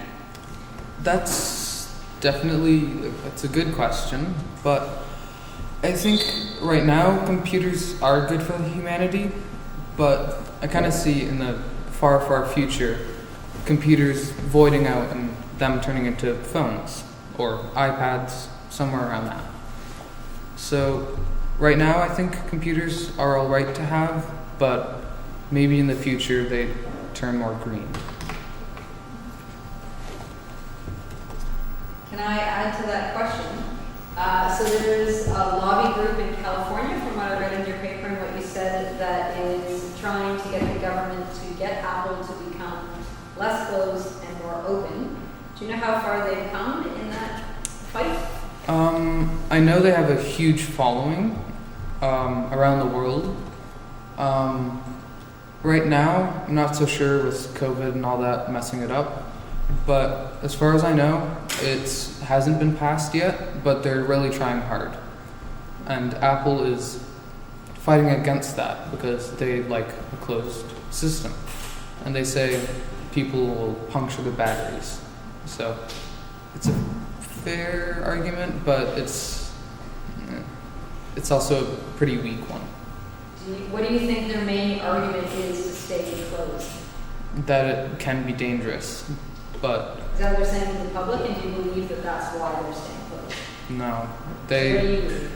I believe they're staying closed because it makes them more money from making an Apple. An Apple, it makes them more money, I guess.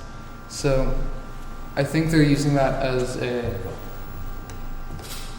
shield, I guess, using the puncturing of the battery as a shield to protect them from seeming greedy. That's an excellent answer. Thank you. Any more questions from the floor? Yes, go ahead, Ms. Purdy. Sorry, Kate. Presentation. I was wondering if you think it would be a good move for Apple to make more durable and eco-friendly products and like long-lasting. Yeah, I think just in general, computers and technology should become more durable. But at least in my opinion, I think Apple computers are fairly durable. Like one of my old friends, they had a MacBook and it got run over by a car. And it was completely destroyed, but it still worked. But on the other hand, their phones, like if I drop it from here, it'll probably break. So I don't think Apple's devices are currently that durable, and I think they should push it in more of an open, durable direction. Mr. Silverstein, go ahead. So a lot of people will it's more about phones, but people will want to get phones, get the new one, get upgraded, change it every year, every other year. If you had a job with Apple, would you want to make a phone that people would want to keep for more than 1 year or more than one upgrade? Yeah, I think this kind of ties in with them making computers and phones last longer. I didn't do too much research on this, but I know that Apple is like updating their newer phones and their older phones so that their older phones are slower. That's obviously not a good thing, and it voids out the older phones so people buy the newer ones. But I think it'd be really beneficial for Apple to make a phone that lasts a long time and it doesn't really need that many updates. Nice to end on your opinion on that. So thank you, everyone. This is the end of our question period. We are going to take a short break. And then at 11 o'clock, we are lucky enough to have Mr. Trevor Hagelin presenting to us about Magic the Gathering. So everyone, thanks here for your attention. Thank you, Sam, for a great presentation.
Hello and welcome back to Masterworks of 2020. Before we have our next presenter, I would like to make an important announcement that Mr. Stan Stringfellow has met all the requirements of the Masterworks program at Island Pacific School.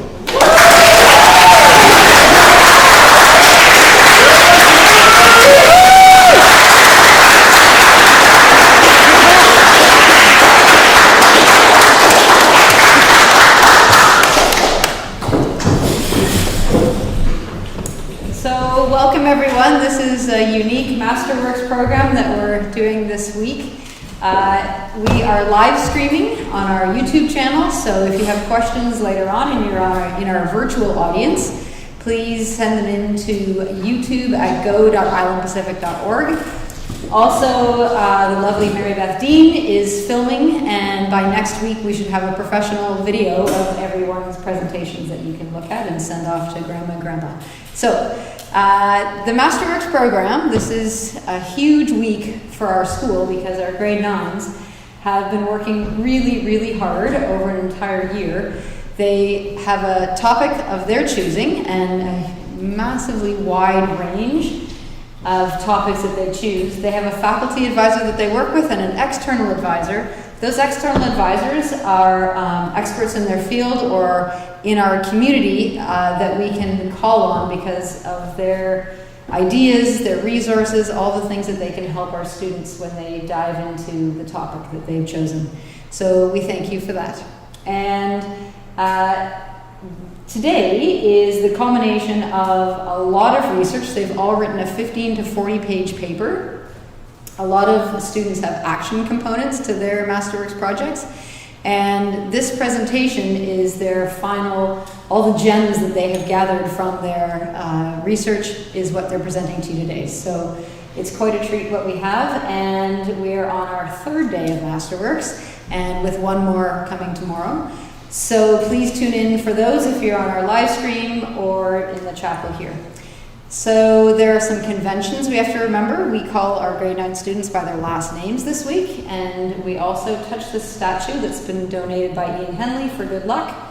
It's called Taking Flight, and it's the bird of knowledge with a student hanging on for dear life. So I would like to introduce Mr. Trevor Hagelin talking to us.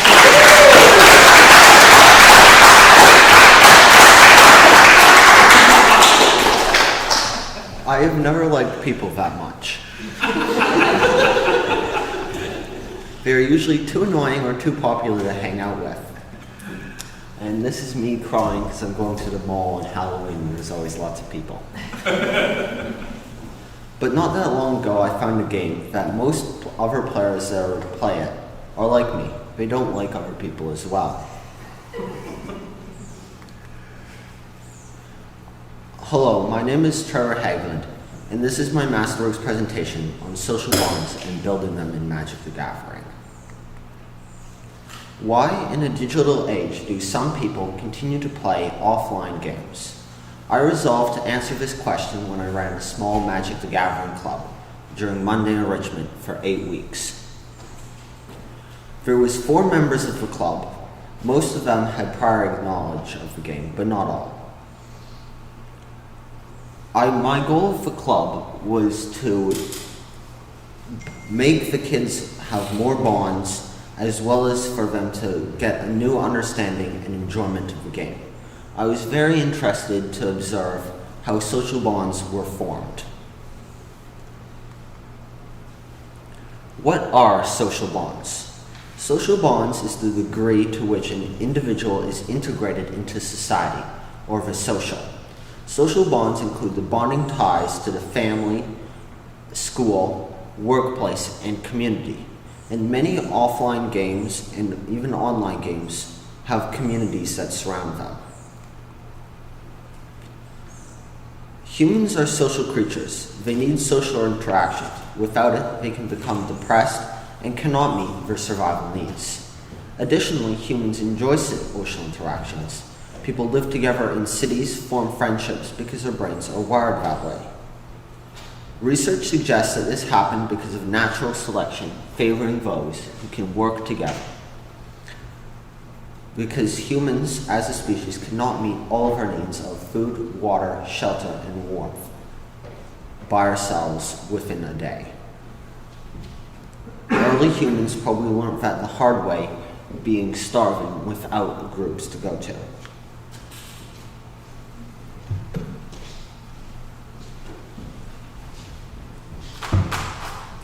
Studies by Estroff and Moreau show that lack of social interaction can cause depression in modern society. Living alone, no matter how many friends you have, can increase depression and emotional changes in both young and old. The amount of friends you have does not decrease chances of depression or the amount of loneliness you can take.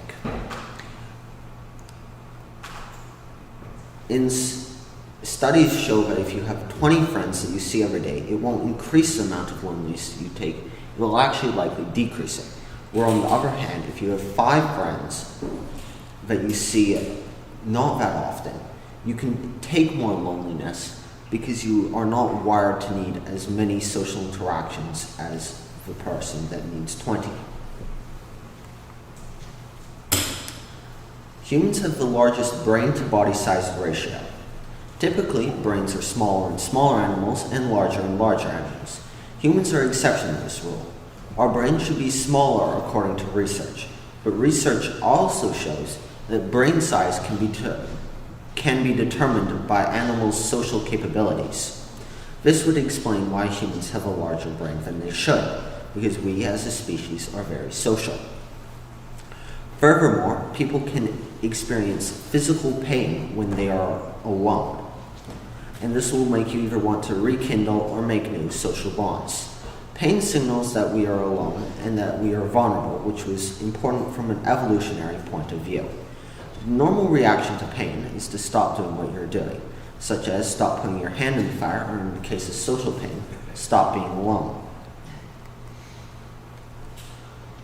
There are many ways to make social bonds, and games are one of the more popular ways. There are a combination of things that make games so successful in building social bonds. Some are the development of important social skills such as collaboration, conversation, and humor. Games also help form physical connections to people, which will increase their social bonds. Many groups, such as social strategy groups, will use games to help people become friends. These groups use games to help participants form bonds as well as increase their social capabilities. When you feel like someone is similar to you, you feel less likely to be rejected by them. This means that if you like Cards Against Humanities and someone else likes Cards Against Humanities, you can convince yourself that it is okay to like Cards Against Humanities. And you may tell other people that you like this game in order to make more friends with at least one hobby in common. Offline games can form physical connections that online games have a harder time forming. One way is because people actually have to show up at the same time and place as each other to play. This means that players have to trust each other player to show up at the same time and place. This can cause deeper connections due to the trust that is between all of them, as well as they'll have to remember each other person's name and will hopefully remember other personal experiences within the group. This means that games can form bonds not only during the game but also before, during breaks, and after. That is potentially 3 times the amount of bonding time than online games can have. Skills that, when you play offline games, you use important social skills: collaboration, humor, planning, conversation. When you play offline games, your brains also release endorphin, which can relieve stress and make you happy. This lets you associate being happy with the group of friends and people you are playing games with. And this will mean that you'll want to meet with the group and play with them more often.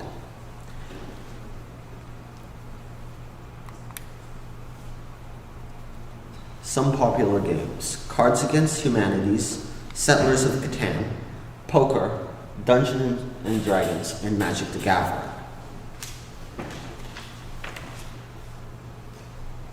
The history of Magic the Gathering.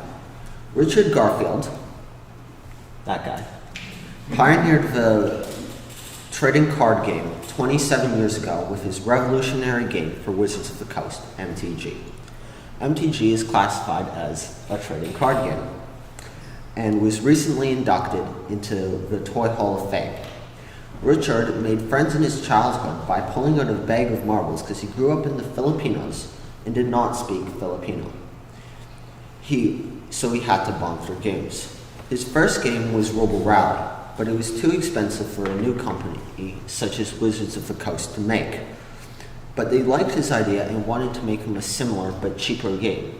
The game he constructed was MTG, originally called Mana Clash, but it was never published under that name. MTG is one of the most popular games of its time, with a following of over 2 million people that speak 11 different languages. Big offline games such as MTG stay popular because they provide unique experiences that you cannot get with online games. MTG has lasted for so long because it's ways that people get in their necessary social interactions that their brains are tuned to want, as well as forms a unique subculture that many people find shelter in, such as this quote demonstrates. "We are all freaks here, we are all friends here." MTG has provided a safe haven. Many of us were bullied as a kids, most of us were excluded. We know that feeling, and you know what? We're adults now, and the idea that someone is not going to be able to play because of whatever, most people reject that idea here and say, "Come on and have a seat at the table." This quote shows that MTG has formed a very accepting subculture. The internet has helped spread the games such as MTG, not necessarily through play, but the idea and concept of it, and can be seen as an accepting subculture by many people. How to play. So the goal of the game is to reduce your opponent's life to 0 by attacking them with creatures and hitting them with spells. On your turn, you untap lands, which is, untap everything, so they go from lying 90 degrees to that to up and right like that one. Then you move on to your main phase in which you can play lands, which you need to tap for mana to play more creatures, as well as you can cast creatures and other spells. Then you move on to your combat, in which you declare attackers, then the opponent declares blockers, then combat damage is dealt. Then you have your second main phase. You can play a land if you did not do so earlier, as well as play more creatures and other spells. Then on the end of the turn, all damage that was dealt to creatures during combat and main phases due to spells heal. Then you pass to your opponent's turn and it repeats. The parts of a card. Up here you have the name, in which case this is Sarah Angel, and you have the mana cost, 3 generic and 2 white for this card. Then you have the creature type. This one's a creature. Sometimes it can be enchantments or spells. Then you have the name. This usually does not do a lot for the card, but in some cases they will be buffed due to what type of creature they are. Then you have the expansion symbol. This is only relevant for playing if you're playing standard, because after 8 sets, the expansion symbol will no longer be allowed in standard. Then you have any special abilities. This has flying and vigilant. This vigilance causes it not to tap while attacking, and flying can be only blocked by other creatures with flying and reach. Then you have the flavor text. It's pretty much useless, but it's fun to read. Then you have the power. It's the first number, and that's how much damage it will deal to the opponent or the opponent's creatures. Then you have the toughness, how much damage you can receive without dying.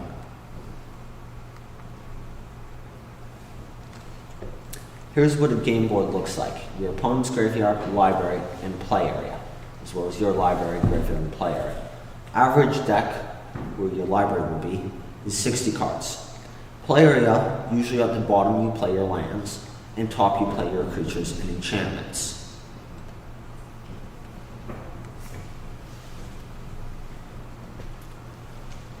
My club. So, as part of my Masterworks, I started a Monday Enrichment Club for term 2. The club ran for 8 weeks and had 4 participants. 3 of them had prior experience, but 1 was new to the game.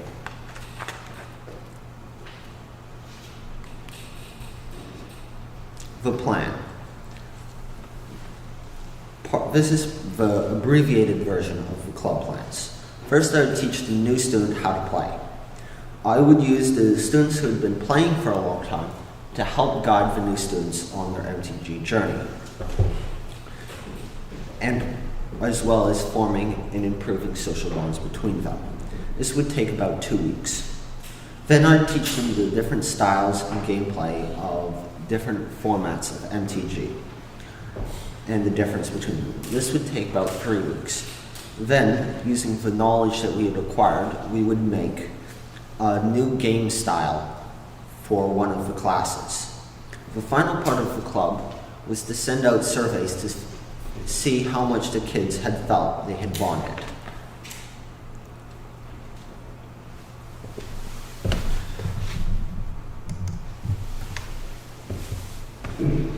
Very confidence and very average, and he's a third grade. So we have seen on this side of the And that idea is good. So that answer is 3? You not only think the average because this guy was overall. Yeah. Cool. And this side, we can actually the average and we went walking this side. So this. So that was a brief video of how the first day of the club went. The outcome. If I were to do this again, I'd need more people, about 6 to 8, hopefully more. Because 4 people limited the amount of things that we could do within the club. The small number limited bonding, but overall, the club was a great success, I think. In conclusion, social bonds are incredibly important from both an evolutionary point of view and a current point of view. I would see many bonds being built within the club. The club went exceptionally well, I thought, and I would change a few things, such as having more people if I were to do it again.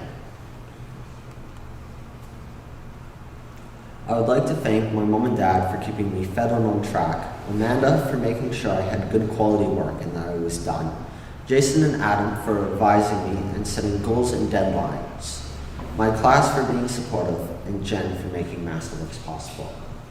And you for all being here.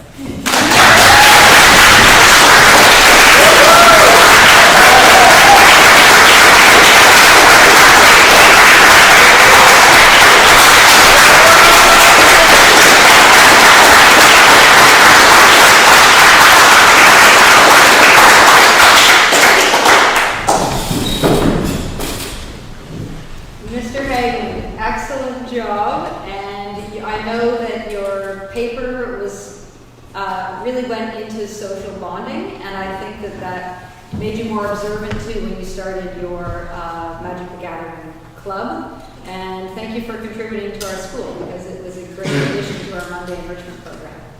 So now you have to answer some questions, and the first ones are coming from your advisor. So go ahead. Mr. Hagelin, I would also like to thank you for putting on this club. I know a lot of the kids enjoyed it greatly. You mentioned at the start that you don't like people very much, meaning you're an introvert. Do you think that leading this MTG club for younger students has made you more extroverted, or perhaps has made you like people more? No. Well said. Sure. Mr. Hagelin, well done. It's great to see how far you've come with this from where it started 6 months ago to where it is now. 2 questions, one kind of building off Jason's here. You talked a lot about how your club and Magic has helped other people, but can you touch a little bit on how it's helping you as a Well, I like some people now. Great. question. You said at the end, having over 4 people in the club limited social bonding opportunity, but do you think it also helped, because it was such a small group, those bonds to become deeper or stronger, even if it's fewer opportunities as well? Yeah, because, well, it was a limited number of people, although between sickness and other projects, sometimes I'd have 1 or 2 kids. But yeah, overall, due to it being a limited number, I do feel like the bonds were deeper. Mr. Haglund, would you agree that these active offline games such as MTG have a beneficial impact to young people's imagination compared to more passive online video games?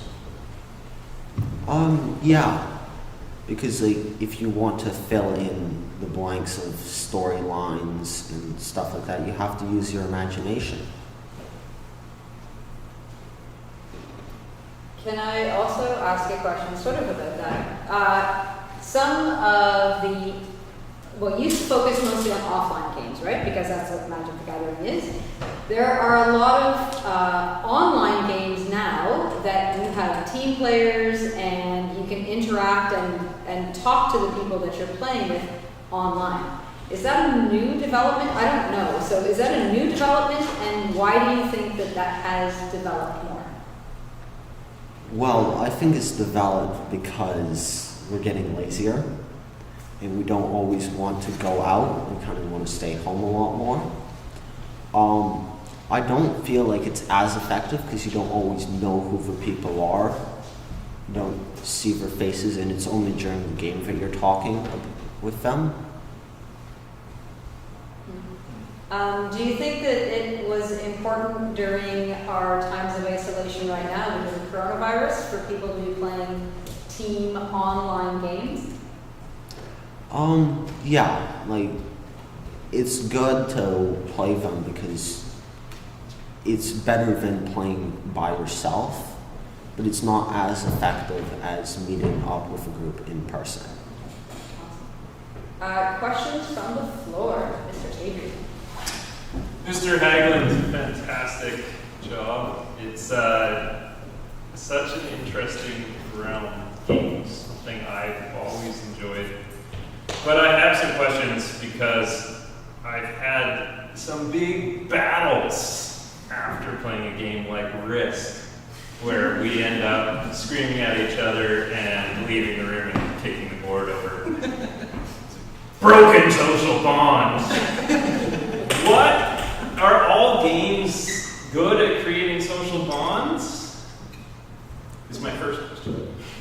I'd say definitely some games are better than others, and there's definitely a few that are not very good at all. But I think all games form some bonds. And then what makes a game, what's best in a game to create a social bond? What makes a game good for creating social bonds? I think if you have a large variety of people that play, that's better. And if it's a game that, if it's a game that's been along for a long time, and it's formed a community, then those ones are especially good. And is it something in the way the game's played that helps it create a community? Yeah. Great, thank you. Roman, go ahead. Now there's an online version of Magic the Gathering, right? MTG Arena. What is your thoughts on that? Well, it's not just MTG Arena, there's two. There's MTG Arena and MTG Online. But again, you don't know who the other player is always, and the chat is very limited in both of them. And so often you don't even get to talk to the other player. Have you played MPG Online and Arena? I have Arena, yes, I do play. Ms. Chan, do you have a question? No. Okay, go ahead, Amanda. Thank you, Mr. Haglund. That was excellent. I have a question about the cards themselves. The pictures are very artistic, and the text boxes are quite poetic, actually. Did Richard Garfield initially make those cards himself, or was he an illustrator working with him? He originally made them, yeah, I'm pretty sure by himself. And now is he still involved with the card making or the company? He's gone on to make other games, but he still comes back to make a few card ideas occasionally. Okay. And do you think that the cards themselves maybe have something to do with the way that people like to still play it in person, like the tangibility of the card is kind of like a collector's item? Well, it helps the cards have a fair bit of value. So yeah, because many of them become collector's items, so people want to get them. And when you play online, do you actually, how does the cards work? Like, do you have to buy them, or does that work? So in MTG Arena, the cards are worthless. Okay. But MTG Online, the cards are worth very little. So the cards have a value in the offline game? Yeah, and a bit on the online, but not as much. Mr. Silverstein? So you're talking about how this game can bring people together, even if people that speak different languages. But on the card, I remember there was stuff in English, or if you speak German, it'd be in German. So how can it bring people together if one person speaks Korean and one person speaks Spanish or whatever? Because for the more common cards, everyone knows what they say. So you don't actually need to know what the cards are saying to be able to play in a different language. Ms. Chan, go ahead. For the presentation, Mr. Hagan, I was just wondering, because now that there is like the online version, do you see in the future that taking over the offline version and kind of people playing less in person and more online? Well, the online version has a fair bit of bugs right now, so they can't do their tournaments online yet, which is how the cards get their value. So they need to work out those bugs before it can have a chance. But I don't see it taking over in person anytime soon. We're going to go to some online questions and then we'll go to... First, an offline one. Thanks, Mr. Hagen. That was really informative. You were very open, and I applaud your candor and openness about your own personal preferences and the social side of things. So given what you said to us earlier, that you don't like people was the word, but I'm associating that with collecting and gathering. Do you then prefer the Magic the Gathering as a social in-person interaction, or would you be more inclined to do the online version? I actually like it in person. I will spend a fair bit of money to go to draft nights, in which you sit around a table with like 12, 16 other players. And yeah. Okay, great. So here's a question from Ethan. How often do you play? Well, when not during this pandemic, usually I play at least 3 or 4 times a week, whether it's on the ferry. Usually I go to draft nights at probably once a month at least. Okay. And another question from Brad Carter, who's in Toronto. Dear Mr. Haglund, truly well done. I was impressed by your presentation skills. Your slides were clean and simple and worked very well to support your speech. Your voice modulation and especially pacing kept me engaged and made it easy to follow. You did a great job of distilling the key points. I was inspired by your discussion. I think you handed me a missing puzzle piece in my own work on developing online communities in education as a response to the COVID-19 pandemic. So thank you. My question, do you think there is a place for gaming as part of this formal school curriculum? It seems to be a potential tool for developing social, emotional well-being, a hot topic in education these days. Do you think there is a place for gaming as part of the formal school curriculum? It really depends on the games. Like, I think certain games would do very well in being in curriculum and being with schools, and others not so much. Okay. We have a question from Jada's dad. Congratulations, Mr. Hagelin. That was an interesting talk, and bravo for you to share something that means you're starting to like some people, even though the prerequisite is to play and like MGD. My question is, how did you start playing and liking Magic the Gathering, and what's the next game you think you'll play?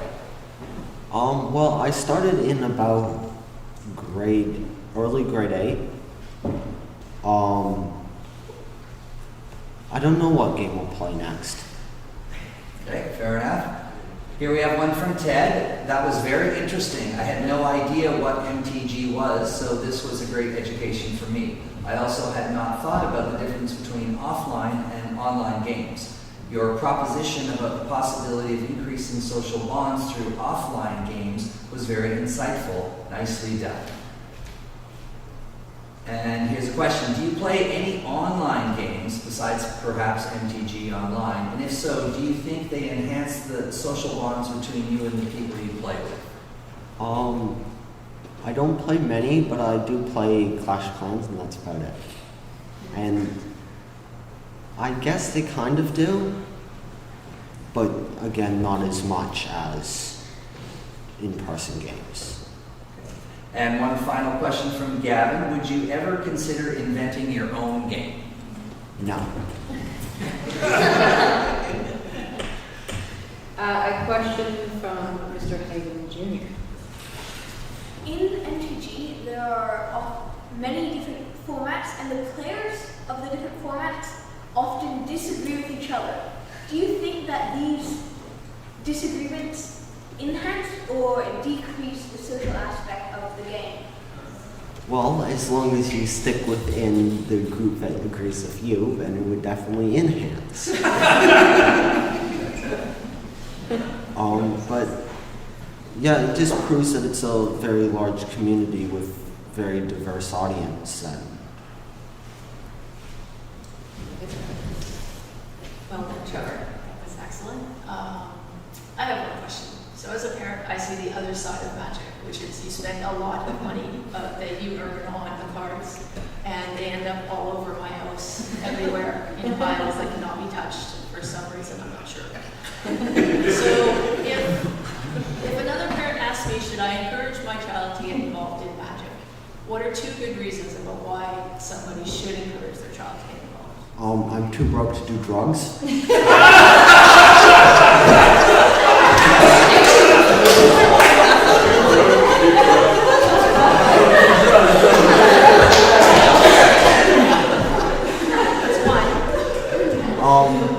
And well, if they don't feel like they can make friends very easy, it's a very accepting community for them to join and be with.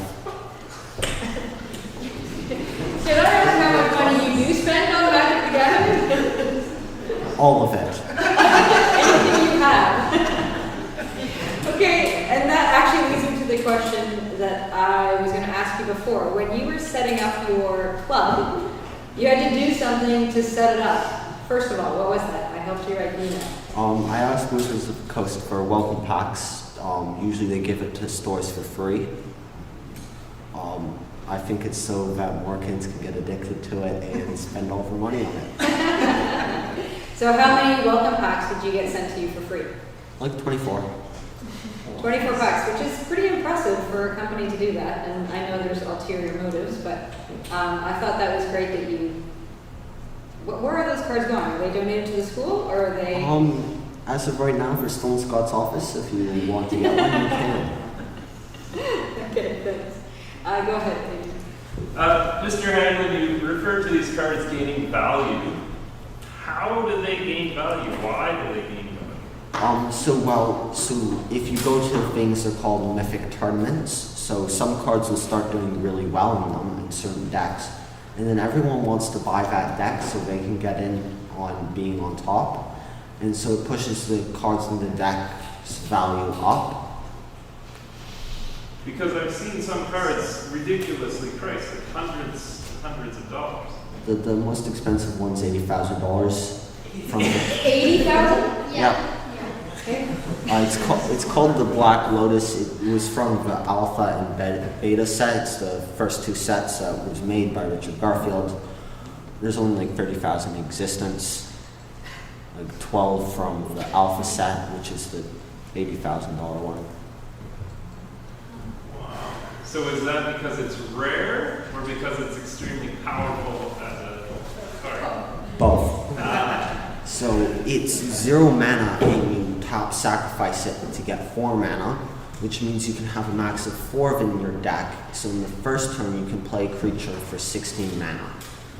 Well, actually 17. So normally you can only play like a 1/1 on your turn for 1 mana. But where you could, this way you could play like a 21/21 for your 17 mana. More questions from the floor? Senator Nicole first. Very good presentation, Mr. Harry. So I was wondering, where do you buy these cards? Do they come in packs or do you buy them individually? You buy them, well, there's online things such as Card Kingdom, which you can buy individual cards and how you judge the value of your cards. But you can buy them in packs, they're called booster packs that contain 15 cards. I buy them from Big Pete's, they're the cheapest around.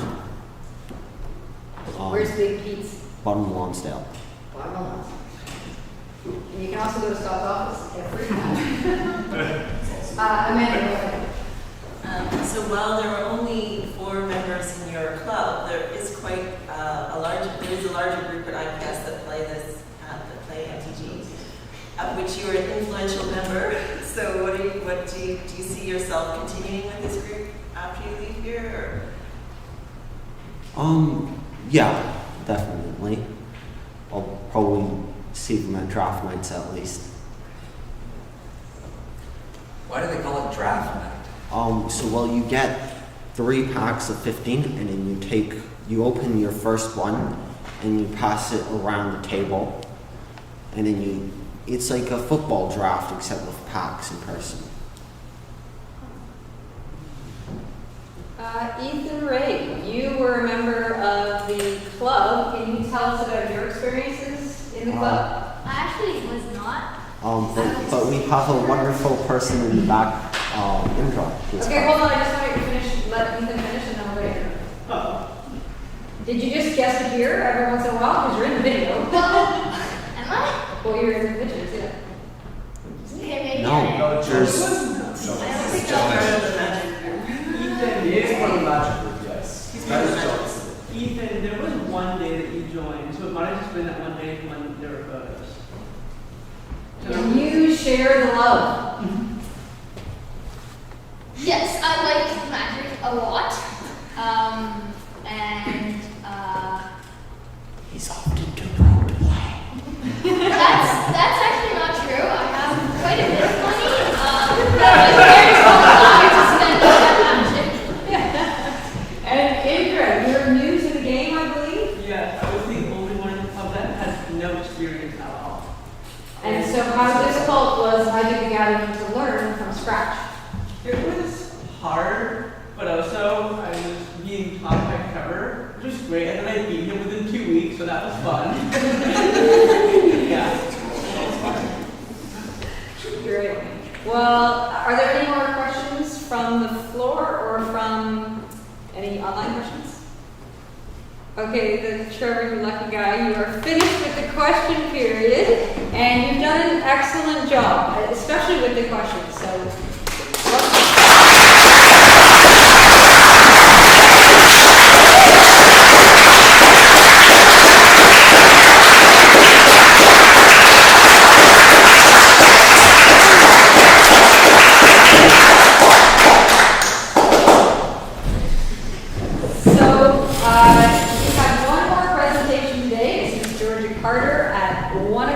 Talking about anxiety in teens.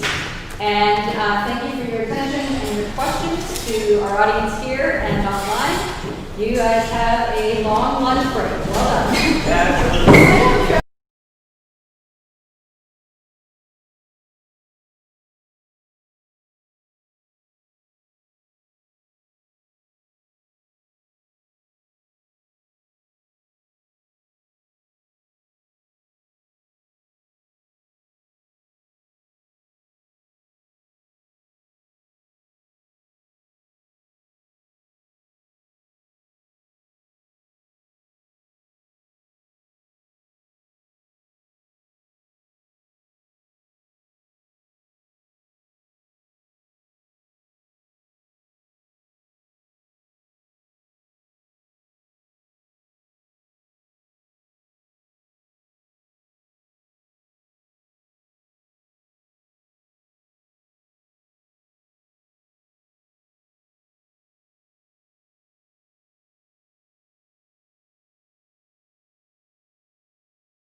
Hello everyone, and welcome back to Masterworks 2020 at Island Pacific School.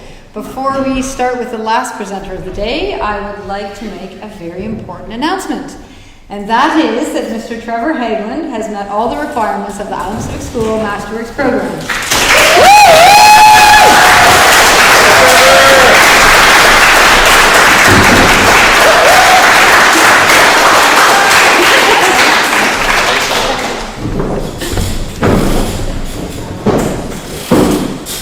So for those of us that are just joining here, I would like to make a few announcements about the program and tell you a bit about it.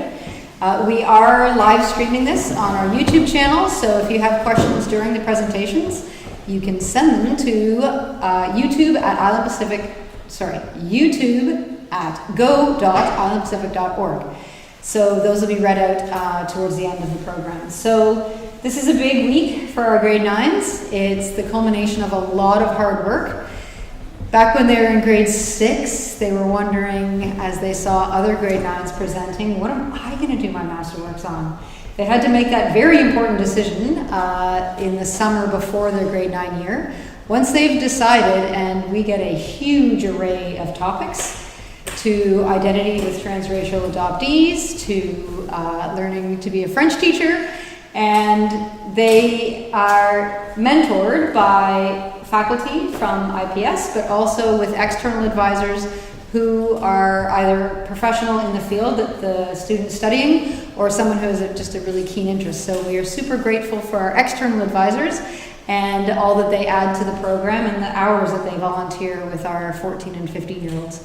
So the students with that mentoring produce a 15 to 40 page paper, 40 pages in your case, 30, and it is amazing the depth that they go into in their research.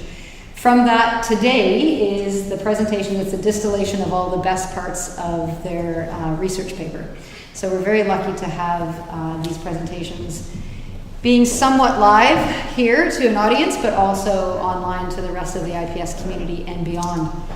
There are some conventions that we have for this week. The grade 9s are addressed by their last name.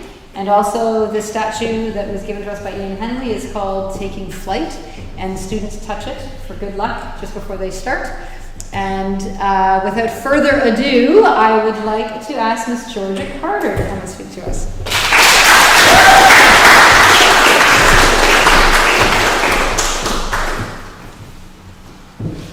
Did you know that almost 1 in 3 kids from the ages 13 to 18 experience an anxiety disorder? Over the last 2 decades, anxiety disorders in teens and children have risen by almost 20%. Why is that?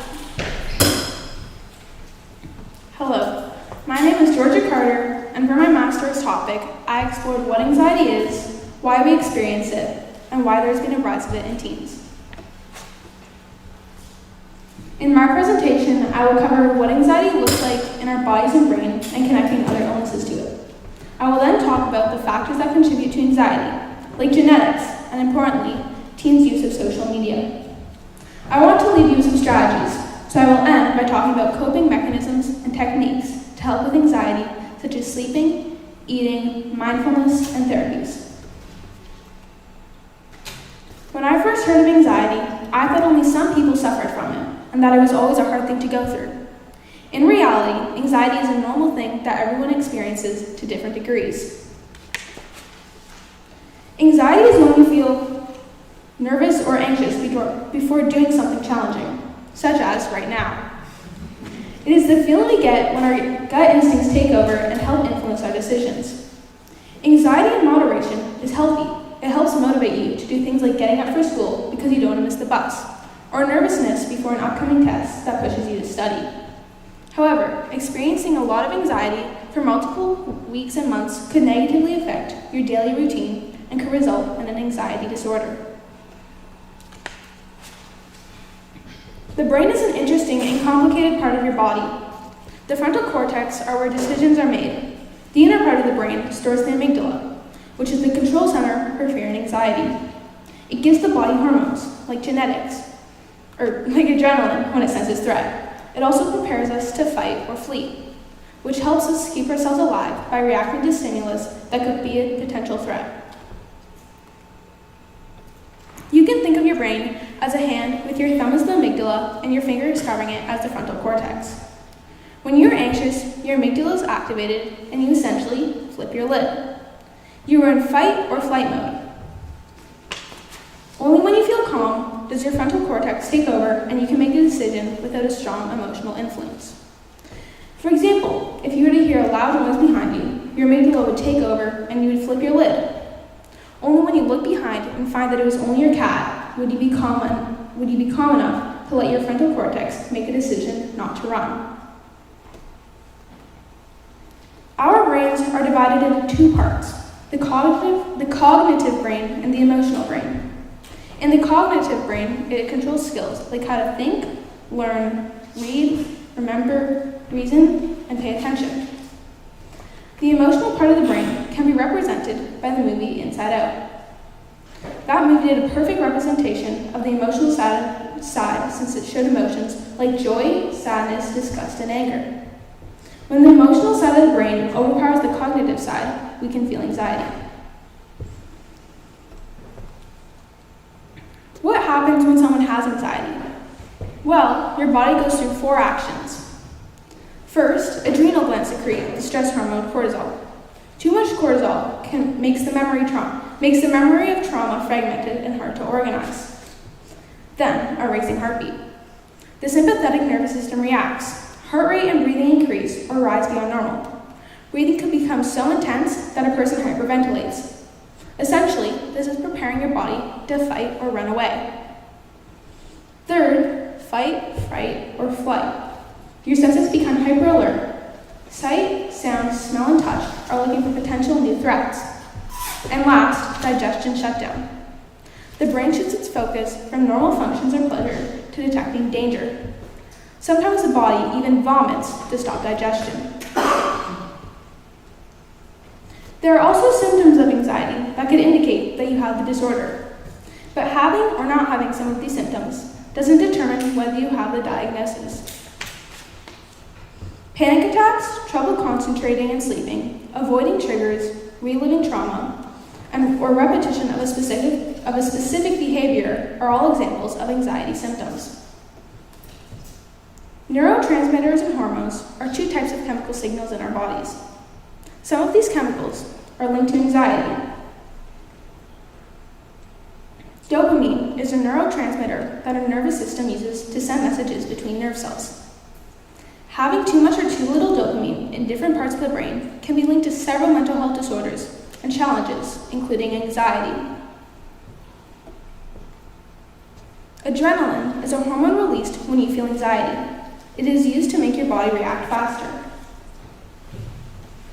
Cortisol is a stress hormone that fuels your fight or flight system and can alter or shut down functions, like digestion, that get in the way when your body is in high alert. Serotonin is a hormone that is responsible for your moods and feelings, since it can help reduce your depression and regulate your anxiety. It also helps in sleeping, eating, and digestion, and enables cells to communicate. As I said before, everyone experiences anxiety to a certain degree. However, not everyone has an anxiety disorder.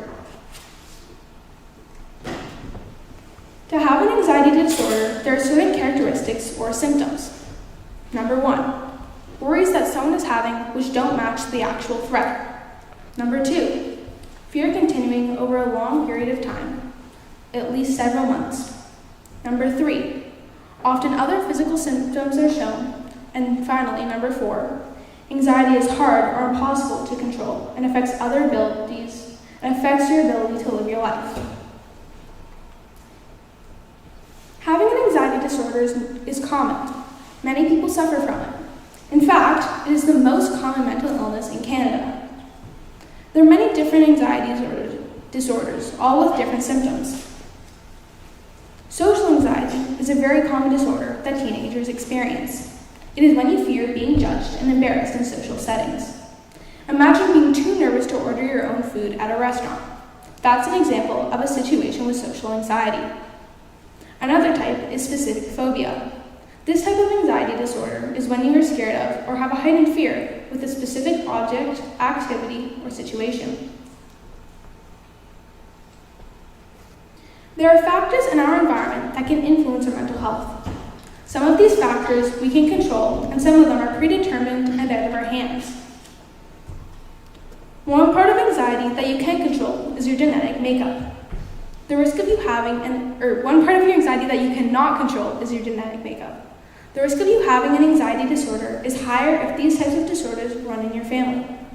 Some disorders are even understood at a genetic level. For example, the presence of the RBFOX1 gene gives you a higher chance of developing generalized anxiety. Certain personality traits can also increase your chance of having an anxiety disorder. Traits like perfectionism, overthinking, avoidance, and resistance to change can, if overly expressed, lead to an anxiety disorder. Statistics also support that there are some groups of people that can experience anxiety more often. Women are twice as likely to be diagnosed with anxiety because of hormonal changes and caregiving stress.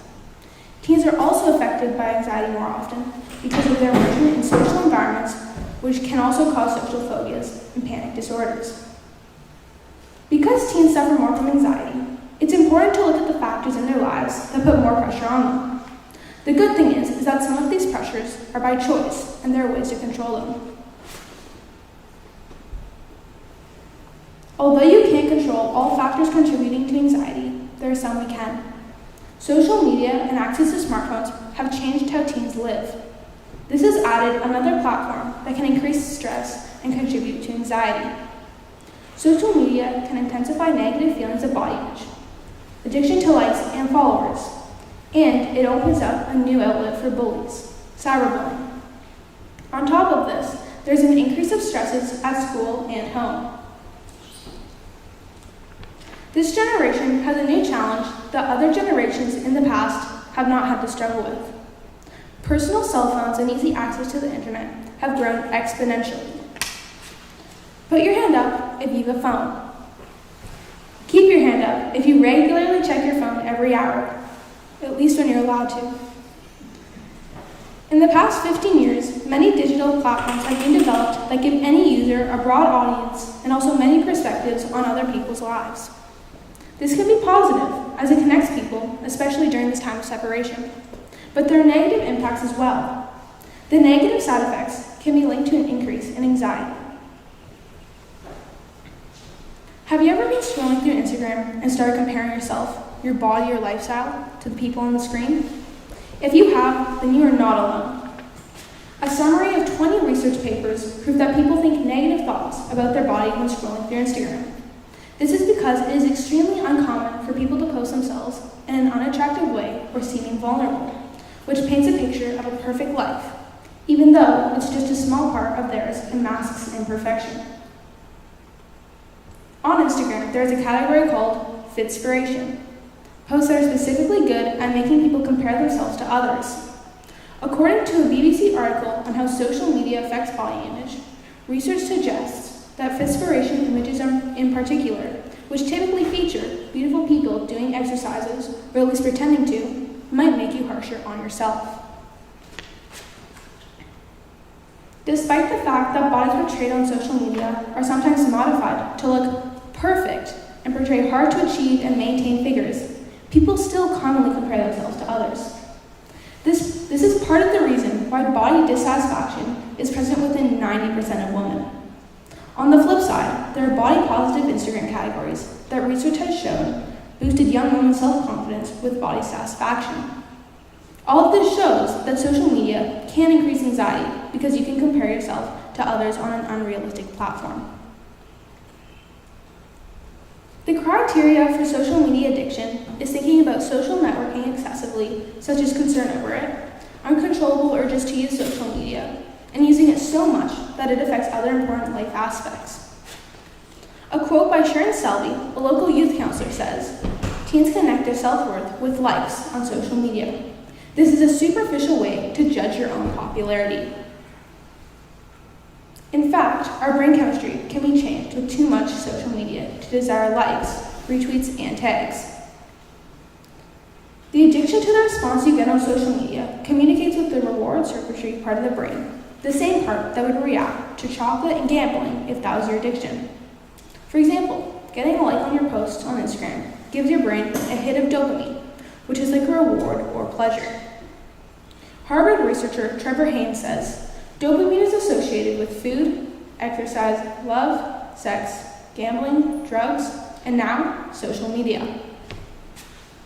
This addiction can contribute to anxiety and that people constantly want the likes and would react poorly to not getting them.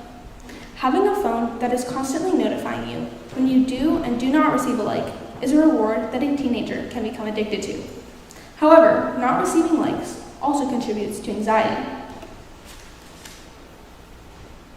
Luckily, research has shown that by limiting the amount of time you spend on social media, it can reduce harmful psychological effects. A study proved that a limited amount of social media, of 30 minutes of screen time a day, mom and dad, please do not take this here literally, decreases feelings of depression and loneliness. So by monitoring your amount of screen time, you could improve your mood and help stop an addiction. This new technology has opened up a new platform for bullying. Social media allows people to be more connected through their smartphones and computers, but has inadvertently made it also a platform for bullying. Cyberbullying is humiliating or threatening somebody using social media, websites, or messages. It's not as intimidating to insult people to their face.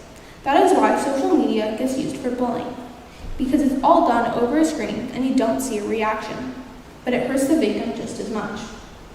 When bullying occurs face-to-face, the victim can leave and remove themselves from the situation. When cyberbullying occurs, it follows the victim around everywhere, constantly, almost as if they have no escape. Cyberbullying can commonly lead to targets suffering from depression and low self-esteem. In the last decade, pressures on students have risen from grades intensifying and universities getting more competitive. Many teachers say that stress levels are increasing and school pressure is having a negative effect on their mental health. A 2014 study by the American Psychological Association found that U.S. teens are even more stressed out than adults. 30% of teens reported feeling sad or depressed because of stress, and 31% felt overwhelmed. The stress at school can transfer into your family life. The expectations of your parents that you will be going to college or university gets put on you. This not only affects your mental health, but also your relationship with your family. This can create tension and a guilty relationship that is meant to be supportive. When I had an interview with Sharon Selby, a clinical counselor at the Able Clinic in West Vancouver, I learned that kids these days have become more sensitive. Part of this reason is because sensitive people would be more attracted to other sensitive people, and they would have more sensitive kids. So it's just genetics and evolution. Another aspect of this is that parents are protecting their kids too much from any stress or anxiety. Some parents don't want their children to fail or feel stressed, so they bubble wrap them and protect them from difficult experiences.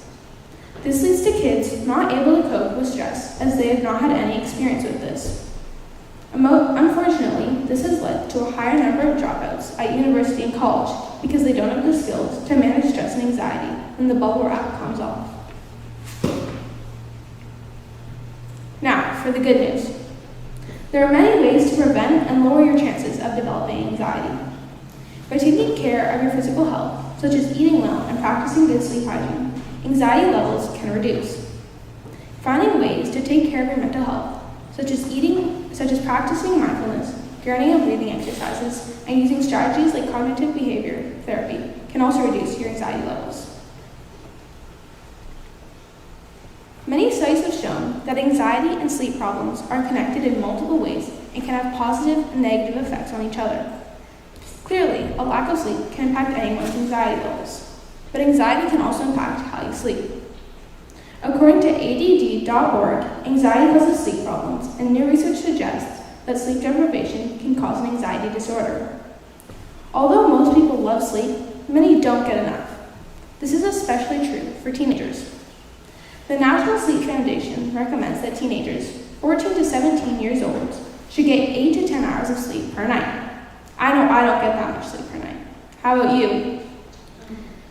It has also been shown that insufficient sleep can increase anxiety, showing the effects sleep and anxiety have on one another. Eating properly is a big contributor to your physical health, but also to your mental health. There is a whole body of research on the food-mood connection. By eating a nutritious meal, you can have a better mood and higher energy. Mental Health First Aid said, in recent years, evidence shows that food can contribute to the development, prevention, and management of mental health conditions, including depression and anxiety disorders. Although food isn't always thought of as being an important contributor to your mental health, it is, and should be thought of as a fuel to run your body and your mind. Exercise is a crucial part of helping your mental health. Not only can it reduce stress, but it has also been linked to helping anxiety and depression. With a minimum of 5 minutes of exercise a day, you can improve your mental health. ADD.org says that studies show that it is very effective at reducing fatigue, improving alertness and concentration, and at enhancing overall cognitive function. Exercise also creates endorphins, which helps you sleep, which then can also help you reduce your anxiety. Mindfulness is a simple but effective way to help improve and reduce your anxiety. A study summarizing 39 studies proved that mindfulness-based therapy reduces anxiety.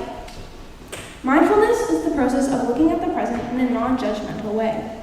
It enables us to distance ourselves from our thoughts and feelings without labeling them as good or bad. By using and practicing mindfulness, you can learn more about your emotions and look at them from a different point of view. It can also help you be more focused in your daily life and help you lower your blood pressure. Some effective ways to practice mindfulness are using apps like Headspace or other programs that could help you meditate.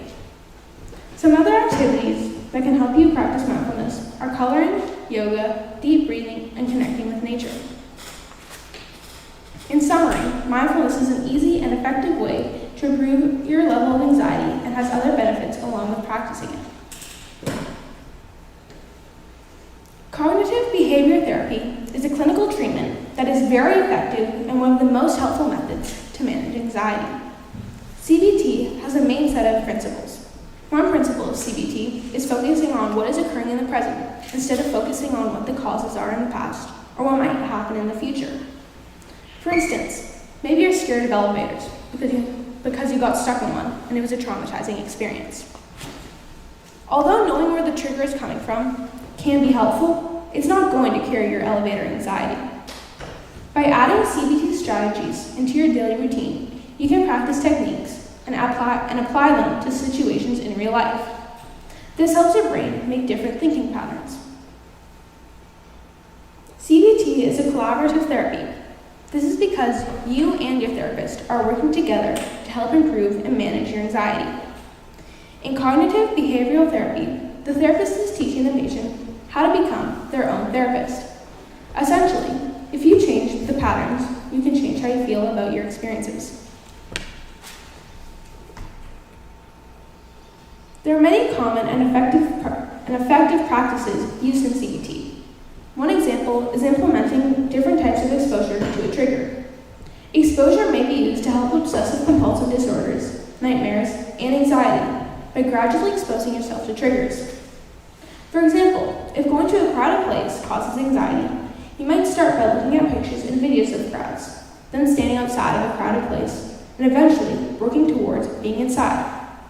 This idea is to do it in small enough steps that each step can be successful. There are many other practices commonly used by therapists during CBT. Journaling helps with organizing the patterns of your thoughts and emotional tendencies, and how to cope with them. Relaxed breathing brings regularity and calmness to your breathing, which then translates to a calmer mind. Play the script until the end is a method that makes you think, what would happen in the worst case scenario? This helps you recognize that the worst case scenario ending is still manageable. I started researching anxiety in teens a year ago, and I've learned so much. I believed that anxiety in teens was a big problem, and my thought was proven to be true. Social media is a whole new platform that teens interact on. With the positives comes negatives, like addiction, cyberbullying, and a constant comparison to others. All of these examples have been proven to contribute to teen anxiety.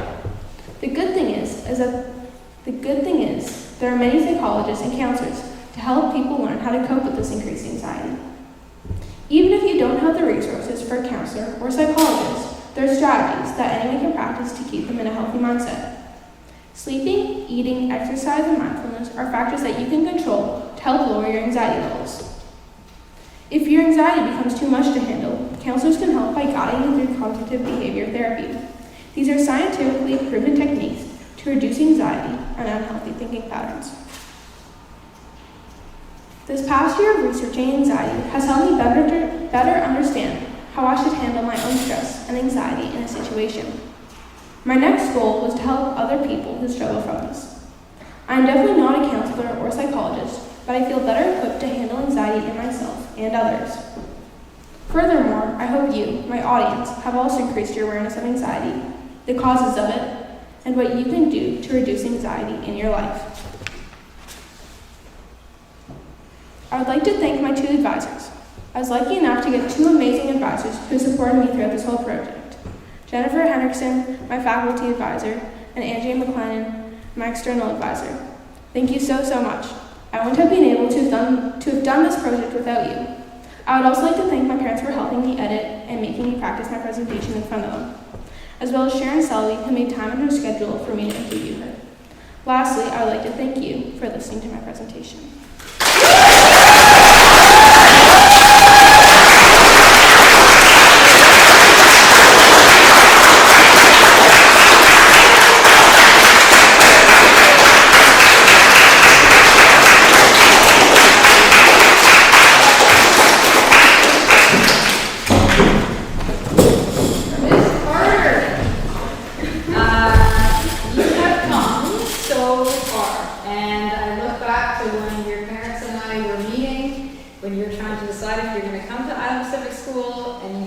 Oh no, I would have to do Masterworks if I came in grade 9 at IPS. And I know that terrified you at that point. How do you feel now? Wasn't as big of a deal. Okay. Ease. I am super impressed with how you have conducted yourself through the whole process, especially today. You have an excellent speaking voice. You did not seem nervous at all, even though I know that there is a bit of a tinge of that. And you only have to endure some questions now. So, big sigh of relief for a little bit. I have a question for you as an educator. Considering that there's a 20% rise in anxiety in teens, it's an important thing for us as the caretakers of teens, especially in a school like this, in middle school, to help with that. So, do you think that Island Civic School, let's say, is doing a good enough job in helping promote the mental health that you're talking about? I would say, personally, I guess, that I think the best way is to bring awareness to it. And I think you guys are definitely doing that and giving resources. So I think, considering I could do a project on it and talk about it for 25 minutes, I think it's definitely an open conversation that you can bring up with the teachers. So. Is there things that are embedded in our programs that might help too? That we do every day? Like morning stretch and stuff like that really helps.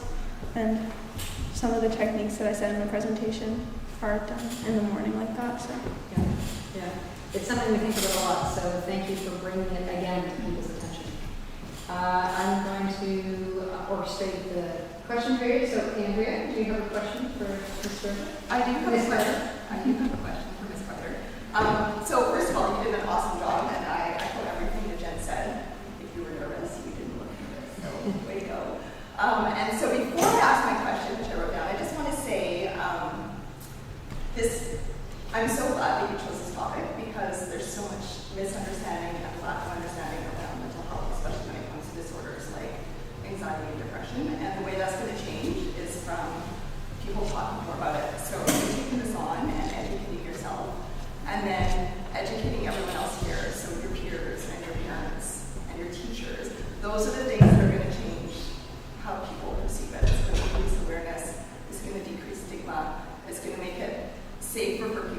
struggling feel like they can come out and seek out help. So thank you for doing that, because it's really important. So my question, which I have to write down because I wanted to make sure I remembered it, further to what I just said. So from your research, what would you say are some top things people you'd like people to know about anxiety disorders so that they are in a better position to help people who are struggling with it? Probably that it's a common thing, so you can talk to people about it, and I think bringing awareness to it is very important so that people actually know stuff about it, and as well as some of the techniques to lower anxiety, especially CBT.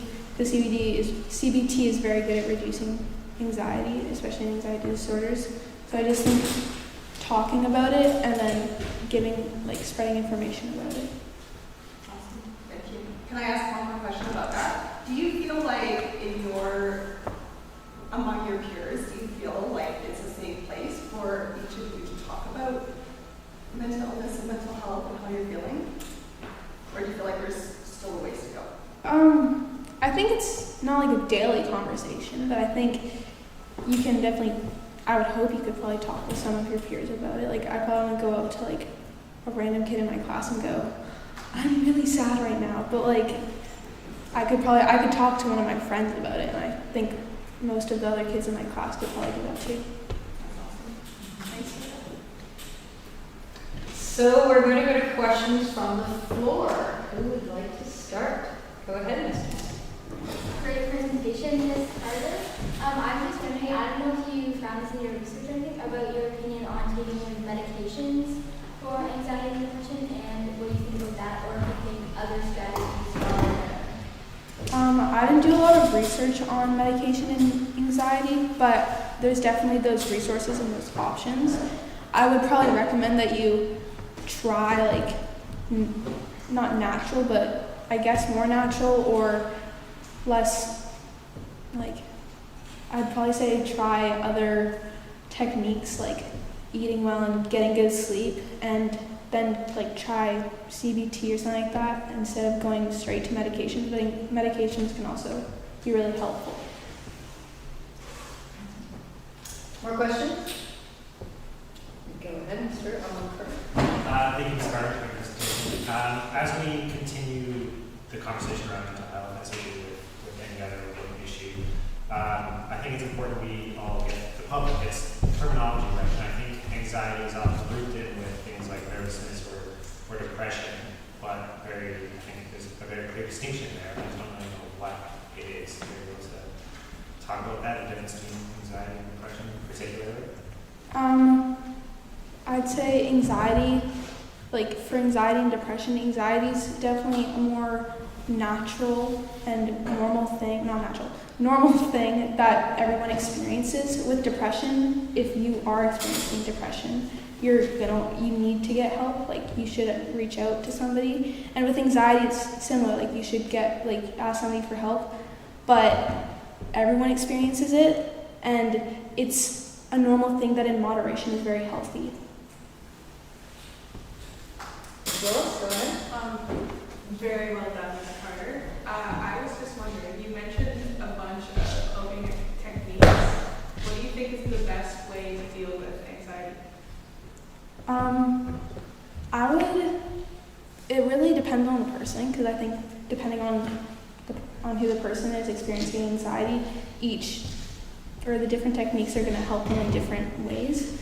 So I would probably recommend, there's some really simple ones like breathing exercises that in a situation, if you breathe, it can totally help you get calmer and calm your mind. But with CBT, that's for more if you're experiencing anxiety disorders or a lot more anxiety. So I think depending on how much anxiety you're experiencing and what type of anxiety it is, I'd probably recommend a different technique. Ms. Carter, did you do some deep breathing before you got up there? Yeah. Good. That's great. Ms. Navabi, do you have a question? Yes. How does your project change the way you see people with anxiety?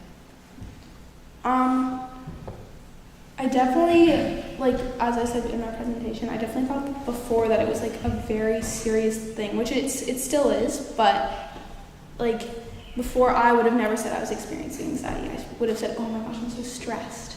Where now I might be like, oh yeah, I'm experiencing anxiety for this thing. So I now know that it's a healthy thing that everyone experiences and that everyone has it instead of it just being anxiety disorders, because I thought it was only anxiety disorders, not anxiety. I think that's really important to understand, that everyone experiences anxiety, and that's what makes us get up in the morning. So yeah, there's a label of anxiety that can be attributed to lots of different things. Are there questions more from the floor? Okay, you guys think of your questions while we go online to our audience. Yes. First up from Roman, how has anxiety affected you in your life? I don't really suffer from a lot of anxiety, but for this, definitely, I think the whole class had a little bit of anxiety. So I think, you're giving all of like my group of friends, we were giving pep talks to one another right before, and we'd be like, keep deep breathing, it's okay, you'll get through it, what's the worst case scenario? So I definitely think I was definitely using the worst case scenario, but like worst case scenario, you like mess up and then you go on. Like it's not like it's the end of the world. So I definitely think that's probably one part that I've used it. Here is from Ted. Thank you very much for a very informative presentation. You offer a lot of excellent suggestions about how to handle the challenges of anxiety. Good for you for bringing this to our attention. I am certain that you helped someone today. Questions, and they're kind of related and long, so hear them all and then we go. A set of questions. A lot has been written about teens and how they get addicted to social media. But do you think it is true that adults can also get addicted to social media? Related question. You have pointed out that teens sometimes use social media to be bullies. But do you think it is the case that adults use social media to bully as well? If you answered yes to both of these questions, then do you think there will be increased levels of adult anxiety going forward? We can unpack that a little bit more, but go have a shot at it. I didn't focus a lot on adult anxiety just because I wanted to research it more in like my age level and more relatable, I guess, for me. But I would like obviously adults experiencing anxiety as well, and forgetting the first question. So do you think that adults can become addicted? You spoke about addiction, and you also spoke about the bullying side of things. So can that be equally possible for adults? I'd probably say for sure that adults can get addicted to screens and social media and stuff like that. And then for bullying, I think, like, I'm obviously not an adult, so I can't really be like, I've experienced that, but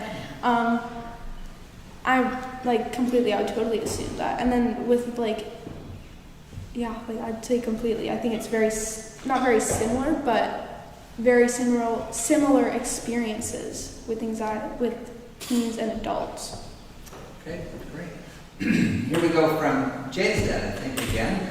Fascinating talk, Miss Carter, thank you. I think it's so important to get awareness of anxiety, especially while young, and that it's normal to a degree. And to have kids teaching kids is excellent. My question is, you say social media is a cause for anxiety increase. Surely it also can be a way to help too. How can social media help anxious people? Maybe use the emoticons to make people aware of someone's stress, something like that. Ways that social media can be positive influence. I think for social media, I think there's a lot of ways that it can be positive, like especially during this time where you can't go see your friends. Like now we can, but in the beginning, like I know I wasn't allowed to see my friends, so I think definitely if you wanted to talk to your friends, social media was a great way to do that. And I think that was one of the worries, was like, oh my gosh, our kids are not going to have any connection with any of their friends, and they're totally going to get lonely and sad So I think social media was a great way to help prevent that and reduce that loneliness, because then you could talk to your friends and FaceTime your friends, or like talk on a group chat with your friends on something like that. Can I add to that? What about Headspace? Oh, there's also other apps like Headspace or other programs that can help you meditate, which can help you lower your anxiety. So just phones can also be used to help lower your anxiety. I have another one from Pam here. Thank you, Georgia, for teaching us about anxiety. I think all teachers and students should get to hear your presentation to help everyone understand themselves and each other better. You didn't seem anxious at all today. You've touched on this a little bit, but she's asking, what did you do today to get yourself ready to be able to get up there and speak so calmly? I would completely disagree that I seem calm. Currently, I am a little freaking out. Don't like questions. So glad that it comes across as being calm. I'm just forgetting the question. What did you What do, did I do? Okay. in anticipation of your presentation? I kind of said this before, but I practiced deep breathing is a really easy, simple, and effective way to calm your mind, and instead of racing, just calm yourself down. So I definitely did that. And also, what's the worst case scenario? Was it Worst case scenario as well. Being like, oh my gosh, I have to repeat my words. Good. Okay. Sorry, another one from Ted.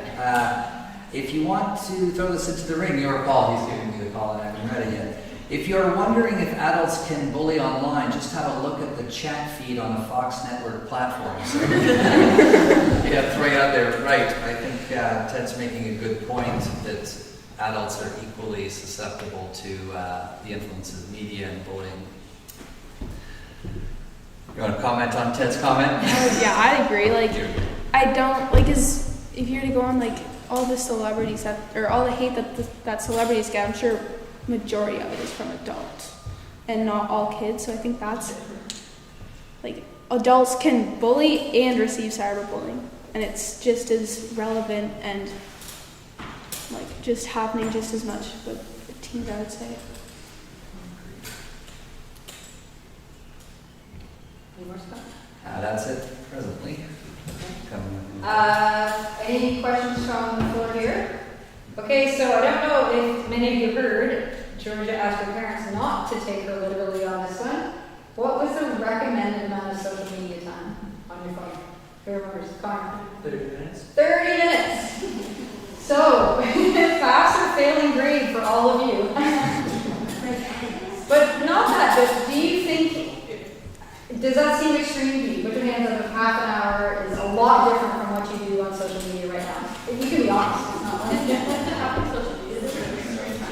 we're talking just about social media, scrolling through other people's TikTok count. So Georgia, can you recommend, since that seems like a goal that's not within a lot of people's reach right now, they have to make some really big changes. What do you think, or how do you think people could start going on social media less if it is contributing to their anxiety? Sometimes it isn't, but if you notice that it is contributing to your anxiety, how do you think that they can, wean themselves off?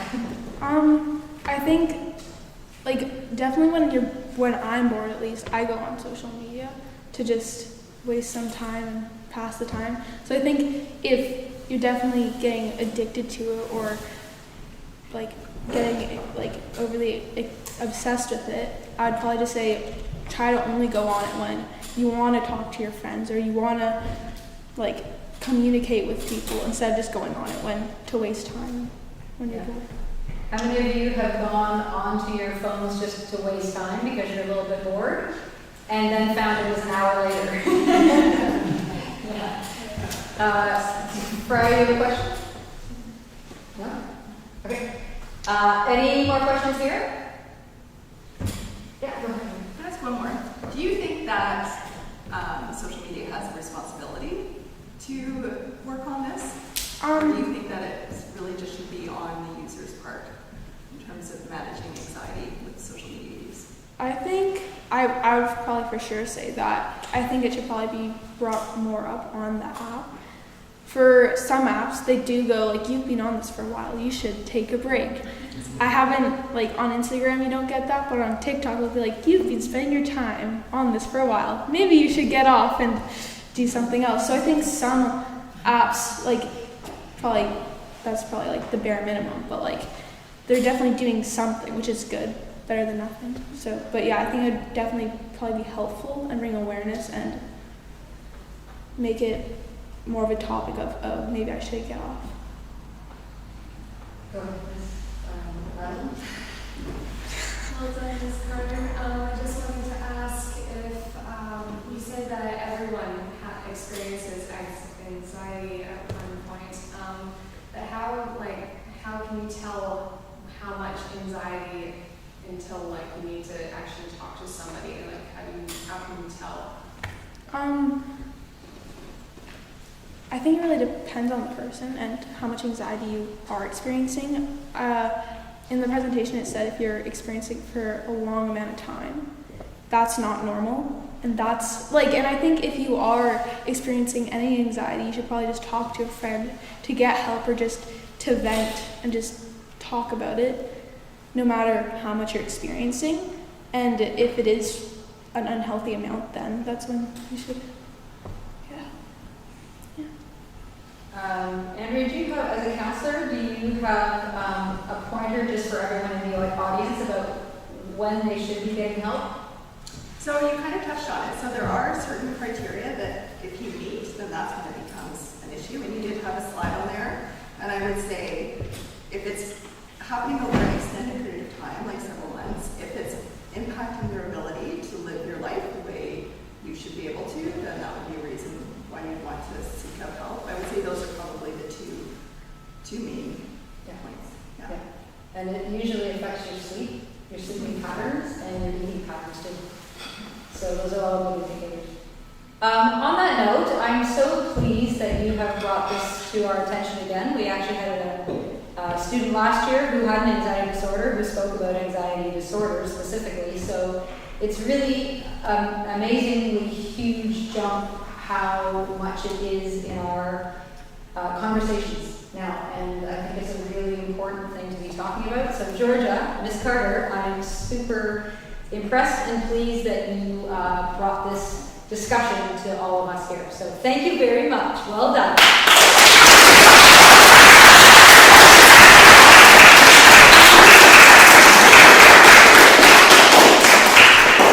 As your faculty advisor, and with a little nod from your external advisor, I think I'm safe to say that you have met all the requirements of the Masterworks program at the Pacific School.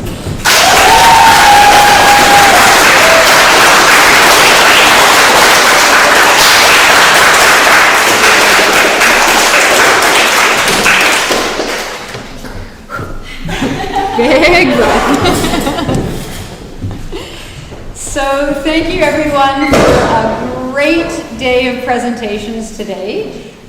Tomorrow is our last day of presentations, and I'm going to give you a sneak peek of what's happening. At 9 o'clock, Jacob is going to be talking about West Coast modern architecture. At 10 o'clock, Franny is going to be talking about the evolution of style. At 11 o'clock, Nico's talking about the evolution of sound in film. And at 1 o'clock, Elsa is finishing up with the process of writing a fantasy novella. So you can visit us online to our live stream for that. You can also wait until about next week when Mary Beth has all of the video footage that she's taken is going to be compiled. It will all be on our YouTube channel, so you can always go back to that. Once again, thank you, audience. You've been awesome and have great questions, and we look forward to seeing you tomorrow. Thank you. Bye, guys.